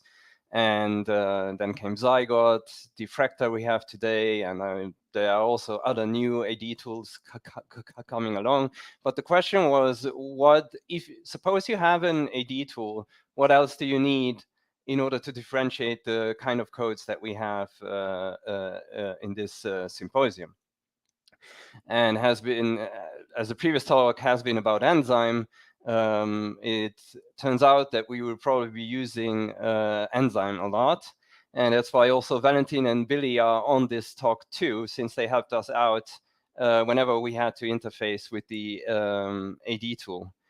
Also, summer student Shreyas joined this project for this summer and helped us out develop an example code. So what are extensions for AD? What do you mean by that? So you have an AD tool, and then you want to, for instance, do activity analysis. So which computational paths of your code are actually active and need to be differentiated. This is being taken care of by enzyme. Then we have object mutation. We will come to that in the next slides, but this is also taken care of by enzyme right now. And adjoint checkpointing. So this has been mentioned now several times by Nora, Chris, and maybe also another talk that seems to be really for climate models as a time-dependent problem being one of the core issues that you iterate over time, and then you compute the adjoint in the reverse order, and you, as Billy said, will very quickly and run out of memory. Then sparse derivatives. So how do you do, suppose you want to compute the full sparse Jacobian, and then you want to apply coloring, compress your Jacobian, and compute it in a compressed way in order to increase efficiency. Parallelism, also there, enzyme has pretty much our back. Non-smooth computation is another topic that we may look into once we have real simulations running. So what has been done so far? We focused on checkpointing. We have released a checkpointing package, checkpointing.jl. And we, what is in the AD community, the state-of-the-art coloring library is Colpack, and we ported that to no, we didn't port that to Julia. We interfaced it to Julia, so you can use it by just adding the callback package. And it has the same interface as the one in sparse diff tools. So let's get to adjoint checkpointing. I mean, the issue has been explained before. You have a time-dependent problem. You iterate forward from step 0 to step n or 9. Then you reverse, and you have to restore all these previously computed states.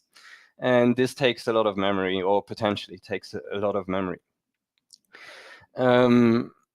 Here we have an example of Psychopolis where binomial checkpointing was successfully applied to compute really long time horizons. So our goals is to support general numerical simulation codes and make it available to the Julia community so that they can use checkpointing very easily in their simulation codes. Our initial focus would, of course, be the climate simulation codes that we have in this project. Simple things should be simple. So a user who doesn't understand adjoint checkpointing or even doesn't know about adjoints should be very easy for him to just add the decorator in the code and get the checkpointing that he wants on the hardware that he targets, he or she.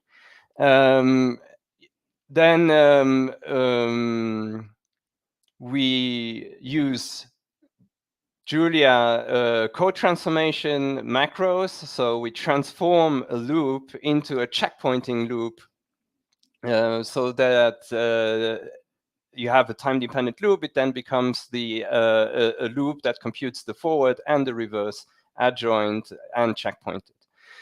We also want to support a variety of checkpointing schemes. So there's not only the one checkpointing scheme that wins them all, so rules them all. There are different kinds of checkpointing schemes which have different advantages, disadvantages, depending on which device you want to use. And this brings us then also to the feature that we want to support, that we can store checkpoints on multiple devices, maybe in GPU memory, RAM, local disk. So local disk on a HPC cluster, meaning on the node or on the system disk, or even checkpoint all the way back to archive. Imagine if you have a run that goes on for a few days, weeks. So what are all the checkpointing schemes about? Well, checkpointing schemes are about a trade-off of recomputation and storage needs. In periodic checkpointing, for instance, you see we checkpoint at every second time step. So we have 1, 2, 3, 4, 5 checkpoints, and then we do the augmented forward run and the reverse run. And this is always the same. You always have the same number of augmented forward and reverse runs. Where the schemes differ are these additional brown arrows that you get for recomputing until the point where you start the augmented forward run. And binomial checkpointing has been shown to be optimal for, this is binomial checkpointing, yeah. You see that it only uses 3 checkpoints, so you preset a fixed number of checkpoints that you want to use, and it will spread them in a way that is very efficient and reduces the number of recomputations. 2 observations that we made while developing our checkpointing library that we want to integrate in the codes. First one is that most Julia tools, if not nearly all of them, don't support mutable objects, so mutable arrays in the most simple term. But simulation codes are often written that way, so this looks very Fortran-y. This is because it is ported from a Fortran code, and you just change certain elements of an array, but you don't reallocate the entire array to create a new one. So this does not work with most AD tools, whereas this code, which creates a new array on every change in the former array, this works fine. And the reason for that is that most AD tools in Julia were developed in times where machine learning was the main focus. And in machine learning, where you just propagate through the layers and then go reverse, you indeed do not need mutation necessarily, although maybe today's research is also looking into those issues and to implement also checkpointing right into machine learning.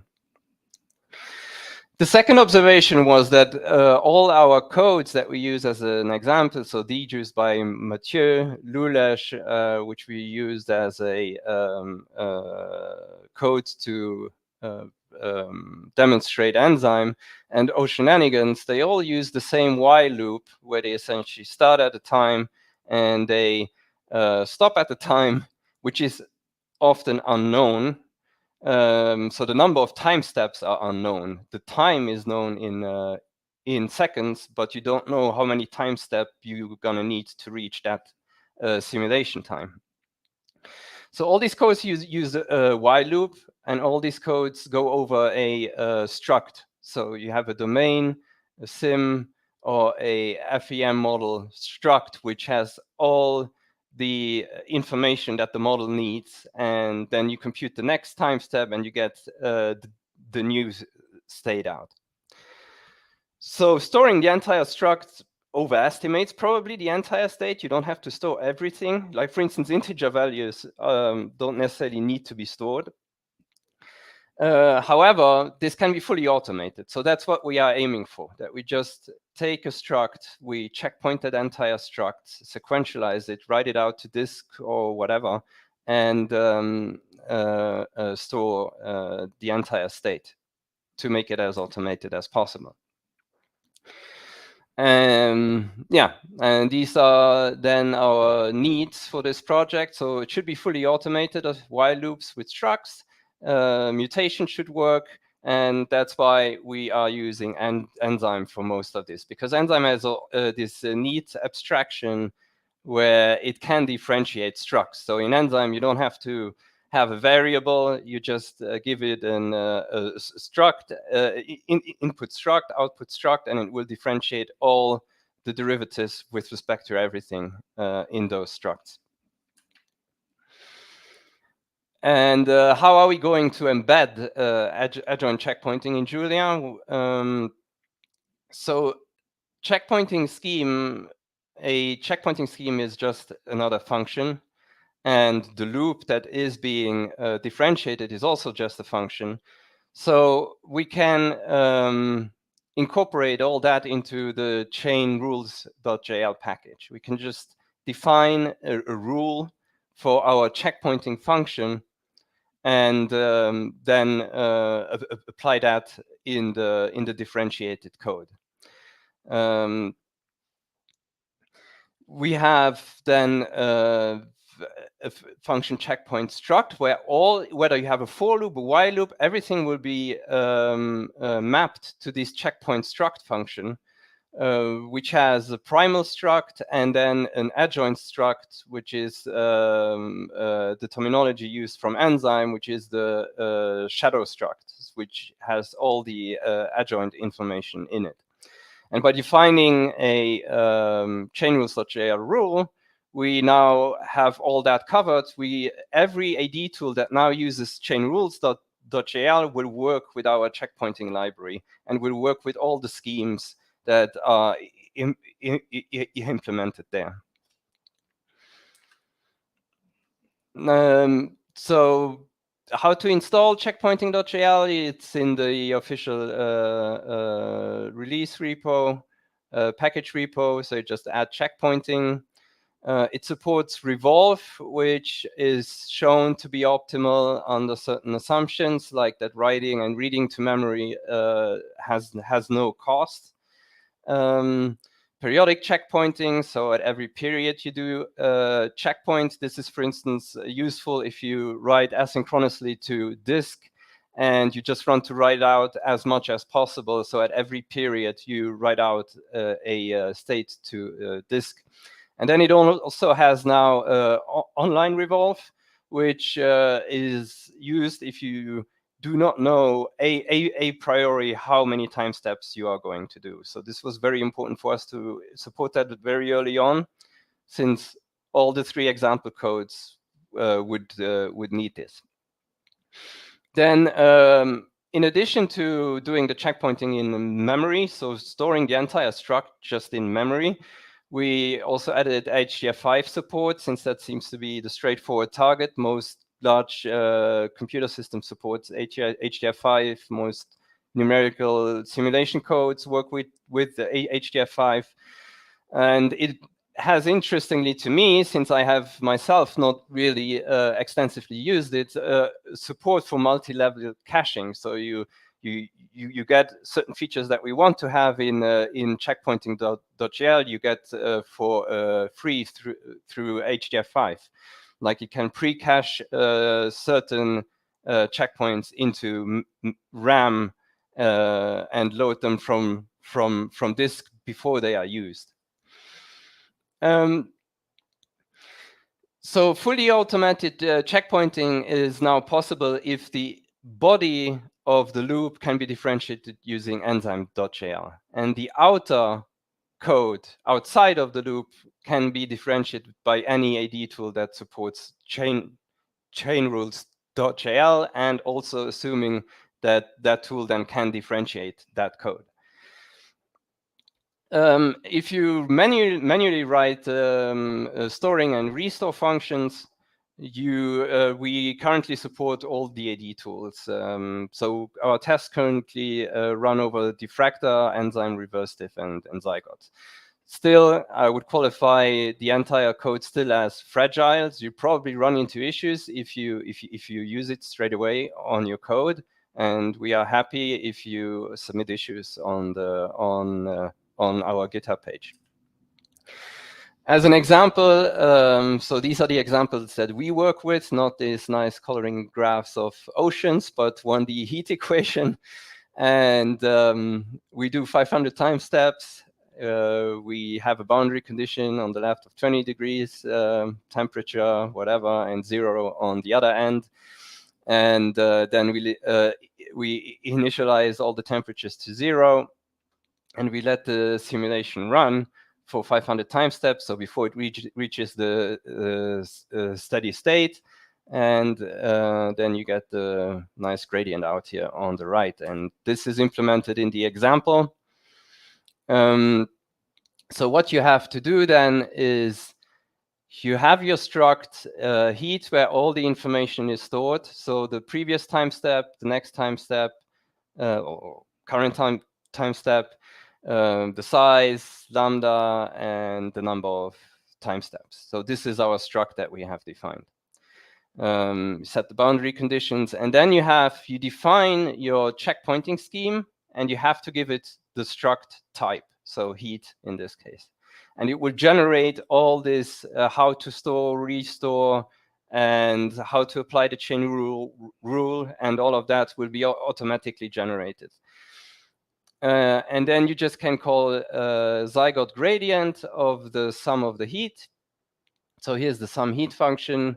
It has the advanced function, which advances the heat equation one time step, and does that for a certain number of time steps, and then just reduces all the heat, so sums all the heat up. Yeah, and that is all that you have to do. So you add this checkpoint struct macro, you pass it the revolve data structure that you have created for this case. So this can also be flexible. You can have multiple checkpointing schemes and then just pass here in whatever you want to dynamically at runtime. And then, of course, the heat object has to be passed too.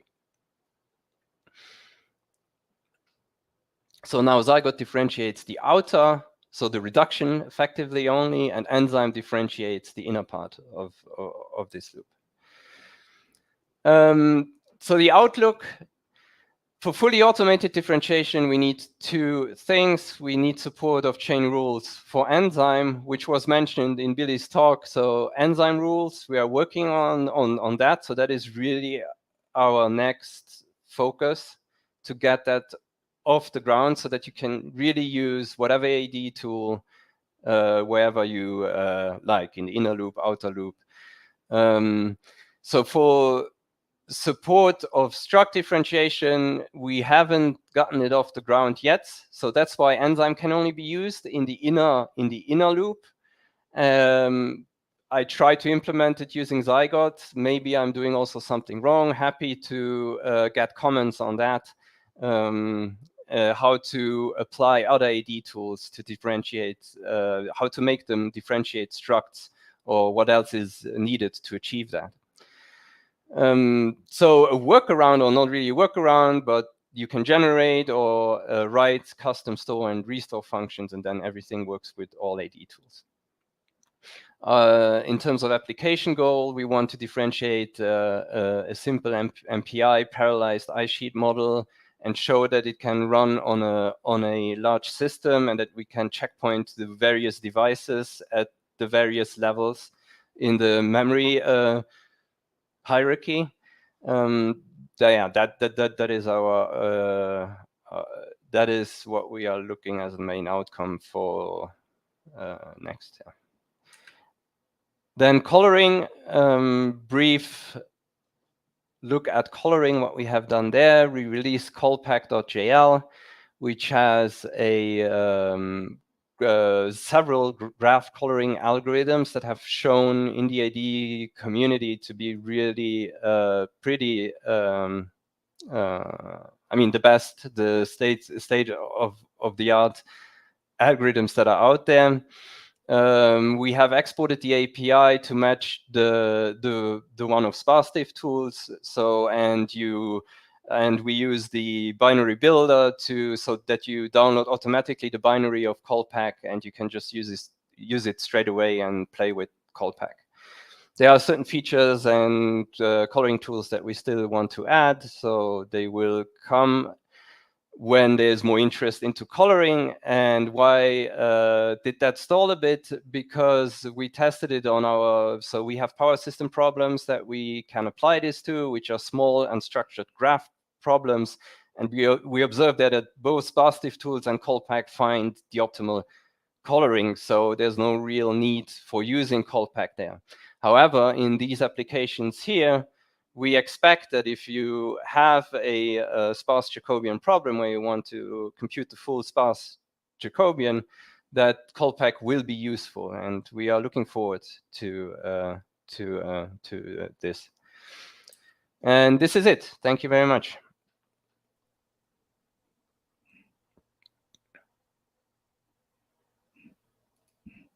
I think you're muted.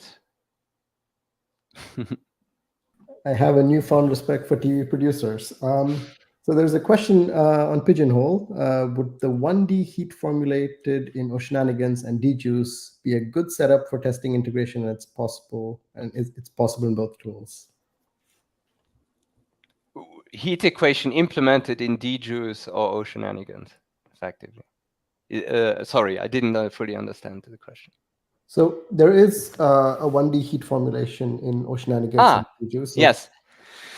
We didn't. We want to target an iSheet model simply because that is what also the applications side. I mean, the application people want to target. So the heat equation here was really just randomly picked because that's in general an example that is often used in the AD community. Right, but presumably you could also do that with Oceananigans and yes, absolutely. Right. Yeah. Okay. Cool. Thank you so much again. And I will now hand over to Chris Rackauckas. I will remove you first, Michelle.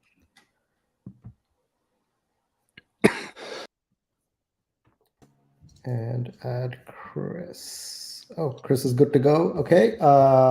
Just a word about Chris. Chris is the co-PI of the Julia Lab at MIT, the lead developer of the SciML open source software organization, amongst his many, many qualifications. Over to you, Chris. Yeah, thank you very much. So yeah, I wanted to give a brief status on update of AD for SciML applications in Julia, right? So we've seen a lot of this lower level about what happens if people are trying to write their own equation solvers and such. But you know, when you get to this higher level, how does this actually translate to tools that are then built and used by everyone else in the community, right? You know, how has this DJ for Earth then impacted everyone else? I want to mention that there's a lot of major contributors to the SciML sensitivity whole ecosystem, especially Yingbo, Frank, Avik, and Arno. And so really, you know, let me start by saying this is not going to be a talk on SciML in general. If you want to see a talk all about, you know, the latest in mixing models and data, check out this talk on YouTube, right? That's there's a standard talk I give, so I'll skip over that for now. So let me first start out with a lightning fast motivation for why we want to do this differentiable simulation, right? So there's been a lot of other things that have come up in this world of things like deep O-nets and neural networks on the outside with physics informed neural networks. So why has there been a push, especially in the last year, back towards differentiable simulation? I think that this is very well highlighted by a case on an ocean model. So we had a case where we wanted to develop better parameterizations of this ocean model, so be able to find a one-dimensional partial differential equation that would capture the physics of this three-dimensional PDE, just what is the average heat flow in the up and down range. It turns out that if you try to do this in such a way where you say, I'm going to try to find a closure model and I want to nudge my data around, so that way I'm looking at the derivatives. I find out what the derivative should be. I check out, okay, now I take my derivative data. The derivative data up is like this, but then I have a residual. If you then try to make this neural network directly match the residual values, you get something that doesn't fit very well, right? So, and this is something that you can do in any language. You can do this with, say, PyTorch. There's no differentiation in the simulator here. If you take the fact that that you're supposed to be fitting derivatives, you nudge all your data so that way you have derivative information. You find out what the residual is here, and you directly fit the data set to neural network, right?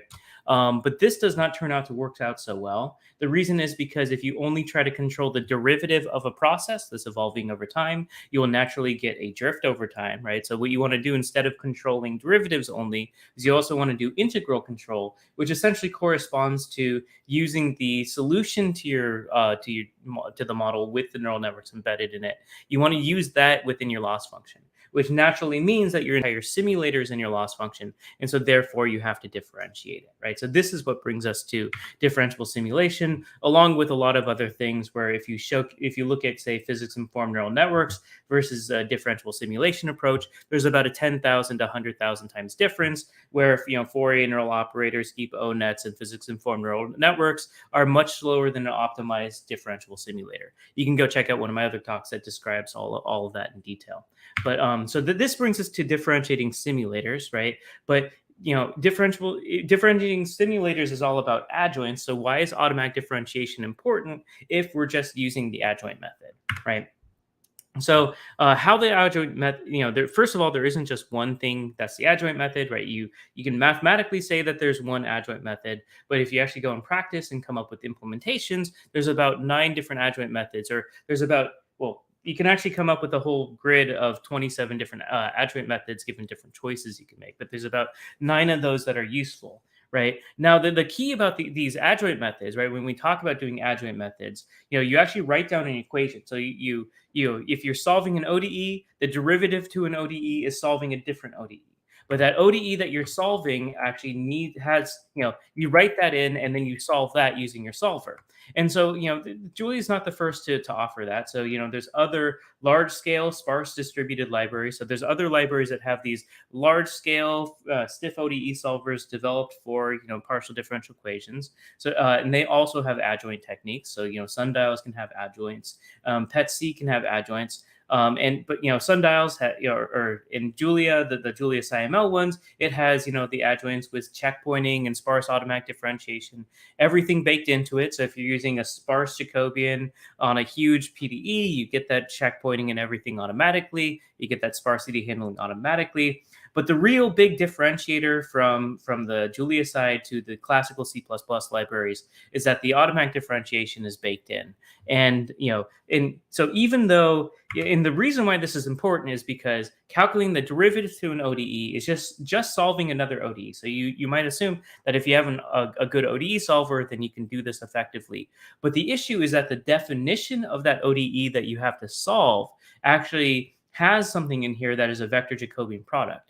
And this vector Jacobian product can be calculated without forming the Jacobian only if you allow yourself automatic differentiation in the way this function is defined, right?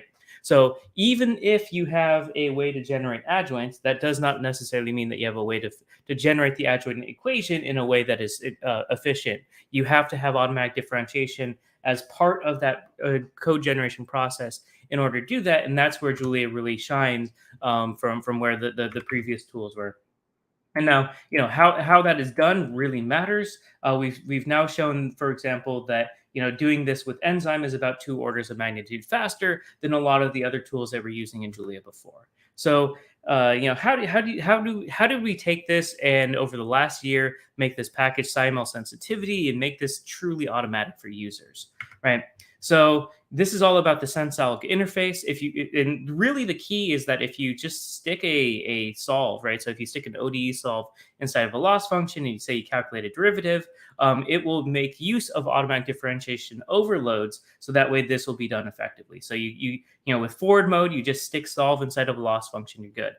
With reverse mode, you just stick solve inside of a loss function, you're good. So basically what there is no automatic differentiation that you need to directly think about with solve. The way that this is done is that when a automatic differentiation library sees the ODE solve, it will replace it with adjoints automatically.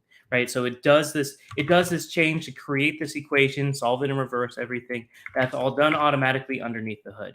Now, the key here is that you can actually choose. Right, I mentioned that there's many different adjoint methods. The way that the SciML interface works is that there's a keyword argument sensalg, which is only captured when it's in an automatic differentiation context. And when you're in an automatic differentiation context, it uses this to figure out this sensalg argument to figure out what kind of adjoint method should I do, right? So what adjoint method should I do, and what are the options for that adjoint method? So this is how you would be able to turn on checkpointing, turn off checkpointing, turn on mixing in forward mode, and all these other options happen through the choice of sensalg, right?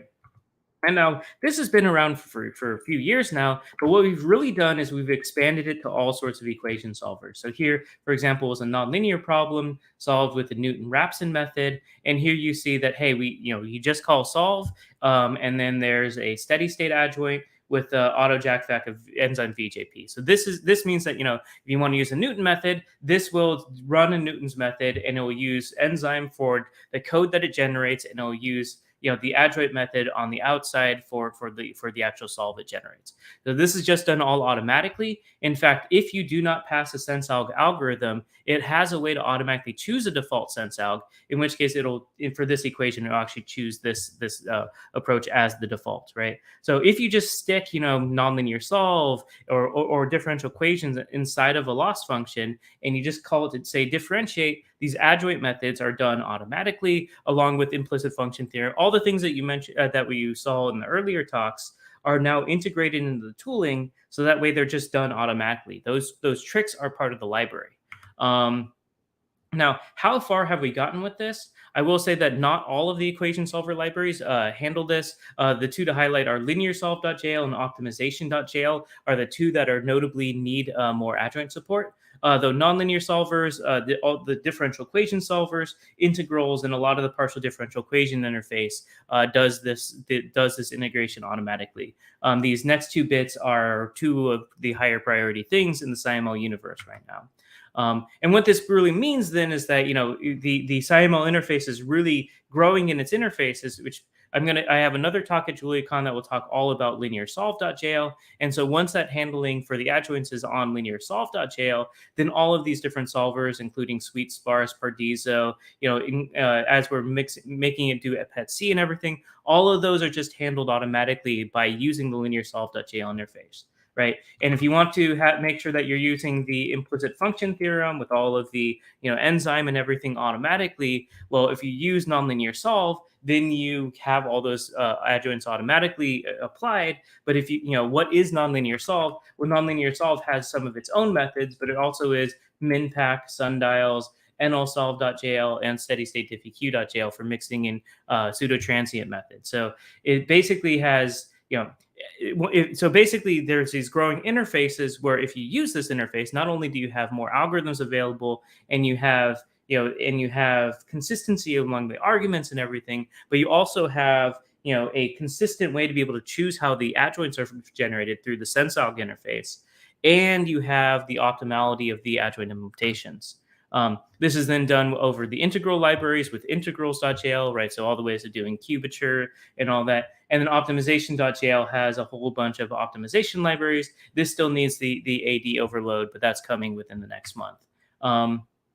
So that's now let me get into the details of VJP, right? So you just slap solvers around. They now are generating adjoint. They're now using adjoint methods under the hood everywhere. But what about this VJP thing, right? So the sensalg interface, the nice thing that's about it is that optimized adjoints are enabled by default. This makes it so that way wrap solvers such as PET-C, Cuba, sundials, these are all supported without user intervention just by using the SciML interfaces.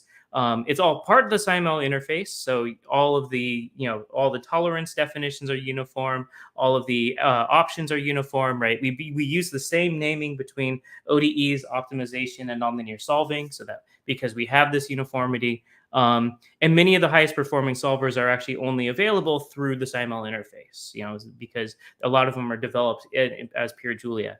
Now, the con of the sensalg interface is that it requires that there exists a VJP to handle your problem definition. I'll mention this in a sec. And the issue is that it only works with chain rules on the outside, chain rules AD on the outside, which means that even if it's using enzyme on the inside, you need to make sure that you're using zygote or diffractor on the outside, at least for now. So what do I mean by this? So the VJP is this operation in here. It's the generation, it's the code generation step of what code are you going to put into that adjoint solve, right? And it doesn't matter if it's an ODE, you solve another ODE. If it's a nonlinear solve, you solve a nonlinear solve. But all equation types always have a vector Jacobian product in the equation that you generate. And so there's always this question of how should I use reverse mode automatic differentiation in that code generation process? And what we do is, we have this whole sensalg interface, so that way you can then say, oh, with this method, I want to use this sensitivity algorithm. And for sensitivity algorithms, you can choose whether I want to use, which VJP you want to use. And if you don't supply it, it does something by default. What it does is a poly algorithm. So for example, it knows that for a given solver class, there's a cutoff where if the solver, if you're solving a nonlinear system and it's less than 50 parameters, then you do use forward mode automatic differentiation for the VJP, right? So you construct the Jacobian and you transpose it because that's actually faster. You can see our benchmarks on that. But if you're above that level, then what it'll do is it'll try to use enzyme. If it can't use enzyme, then it'll use reverse diff with tape compilation if it can prove that you don't have branches inside of your code. How does it prove that it doesn't have branches inside of your code? It uses cassette to actually look at your Julia code, try to find any branches, and it's conservative. So if it finds anything that it doesn't understand, or if it finds a branch, then it says they can't do this. If it can't do that, then it uses no tape compilation, right? So there's a very extensive poly algorithm for house and choosing what AD mechanism to use in this code generation, but this is all but done by default. You can directly choose which algorithm you want to use, but in these days, it's usually best for users just to leave it alone and let the poly algorithm do its trick. Because there's a whole bunch of different ways that the VJP can be done, which mix different performance, support, and other limitations. Now, the current difficulty that you can run into is the fact that there's no VJP that kind of covers all of the cases. So where we are right now is that enzyme is going to be default, which means that it's tried first, right? So if we see that your code is trying to mutate, then what we'll do, so we do a code inspection. If we see that it's trying to mutate, we say, aha, we're going to try enzyme on here. That's our default, right? We always try to. For all these adjoints that we generate for sensalgs and with integrals, with ODEs, with nonlinear solve, we try enzyme first. But and if you've already written actually really good code, so if you've written non-allocating type-stable PDE codes, you get really fantastic code, right? You get code that is really fast, greatly outperforms tools like JAX, as Billy mentioned in the enzyme talk, right? It's not even close. Like this is very, very good performance. And the nice thing too is that enzyme, if it can't differentiate something, it just always throws you here. It's a very safe thing. Now, the difficulty with it right now that some of you may have run into is that if enzyme is tried, every once in a while it throws errors at the LLVM level that are not caught at the Julia level, which to a Julia user will look like a seg fault because that can kill your Julia REPL. And so when we do this try-catch approach of being like, hey, can enzyme do this? Every once in a while, it actually causes Julia to fail. That's why you might see a seg fault every once in a while. And please open up an issue. Really, all that this requires is it requires us to find the different cases that enzyme isn't throwing it as a Julia level error, and then one by one just make sure that all those turn into Julia level errors. If that's the case, then this algorithm of try enzyme, then try something else, with these different fallbacks, then it works out. The current difficulty here is that sometimes when it tries this, it hits this error that it's not able to recover from. And so if we help enzyme find what all those pieces are, then this VJP choice becomes a lot more robust.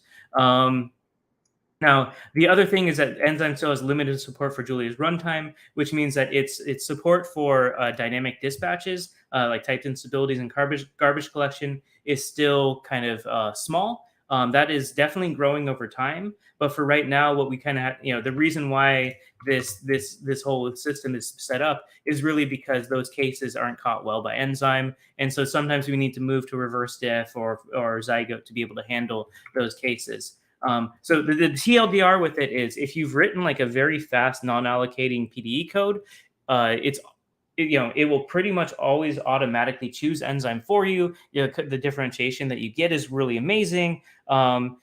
The bad part is that if you've written a bad code, so one that is type unstable or causing a lot of allocations, then it won't hit enzyme, and then you have less performance, and you have other difficulties. The reason why this kind of shows up as a real issue and that you see a lot of issues on discourse is that, well, the people who tend to write really, really good codes tend to be the people who also know how to debug things well, which means that we're in this kind of bad situation where the people who are not as good at writing like really good performant code are also the ones that get the AD issues that they have to post to discourse to kind of figure out, oh, why does this VJP issue show up? Also, code that mixes ML kind of has some of these difficulties as well in certain cases. So this is really what we're working on. We're working with the enzyme developers to kind of showcase all the different cases where VJPs generally fail and kind of work on those over time.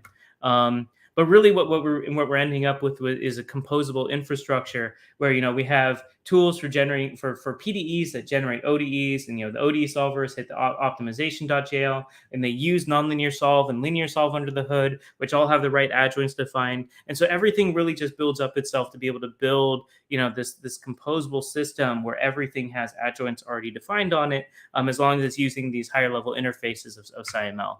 And with that, we see a whole lot of performance benefits that have come, even especially within the last year. We've seen a lot thanks to integrating enzyme as now one of the default choices throughout the ecosystem. So yeah, thank you very much. Thanks, Chris, for a great talk. I'm not seeing questions yet on Pigeonhole or on YouTube, but I do want to ask, other than branching type instabilities and allocations, is there anything else that a someone trying to differentiate using enzyme should watch out for? And is this documented somewhere as they get started with differentiating codes through enzyme? Yeah, I mean, so I will say that I will say that these days, for the most part, you just shouldn't choose a vector Jacobian product algorithm. Just kind of let that be under the hood. So for the most part, just let it do its thing. But if you want to help out the development, right, then you can directly choose a VJP algorithm. And then if you do that directly, then you might see like, hey, this would have failed, and then it would have gone to a slower method. And the reason why it's gone to the slower method normally comes down to some garbage collection, dynamic dispatch, or something. I guess the thing that I missed was support for linear algebra missing, right? I think that map moles are handled now, but if you have, say, an LU factorization inside of your ODE solve, or an LU factorization inside of the right-hand side of your Newton method, right? Those are the things that can make enzyme not work, and then it will fall back to reverse diff, and you might take a performance hit or something. Right. Well, with that, thank you, Chris. And I want to take the opportunity to thank all the speakers and the audience for participating. And thank you to the Julia organizers as well. I declare the Minisymposium to be over. We'll be happy to receive questions on Pigeonhole and answer them as in the future as well. Thank you, everyone. Bye. Enjoy the rest of your day.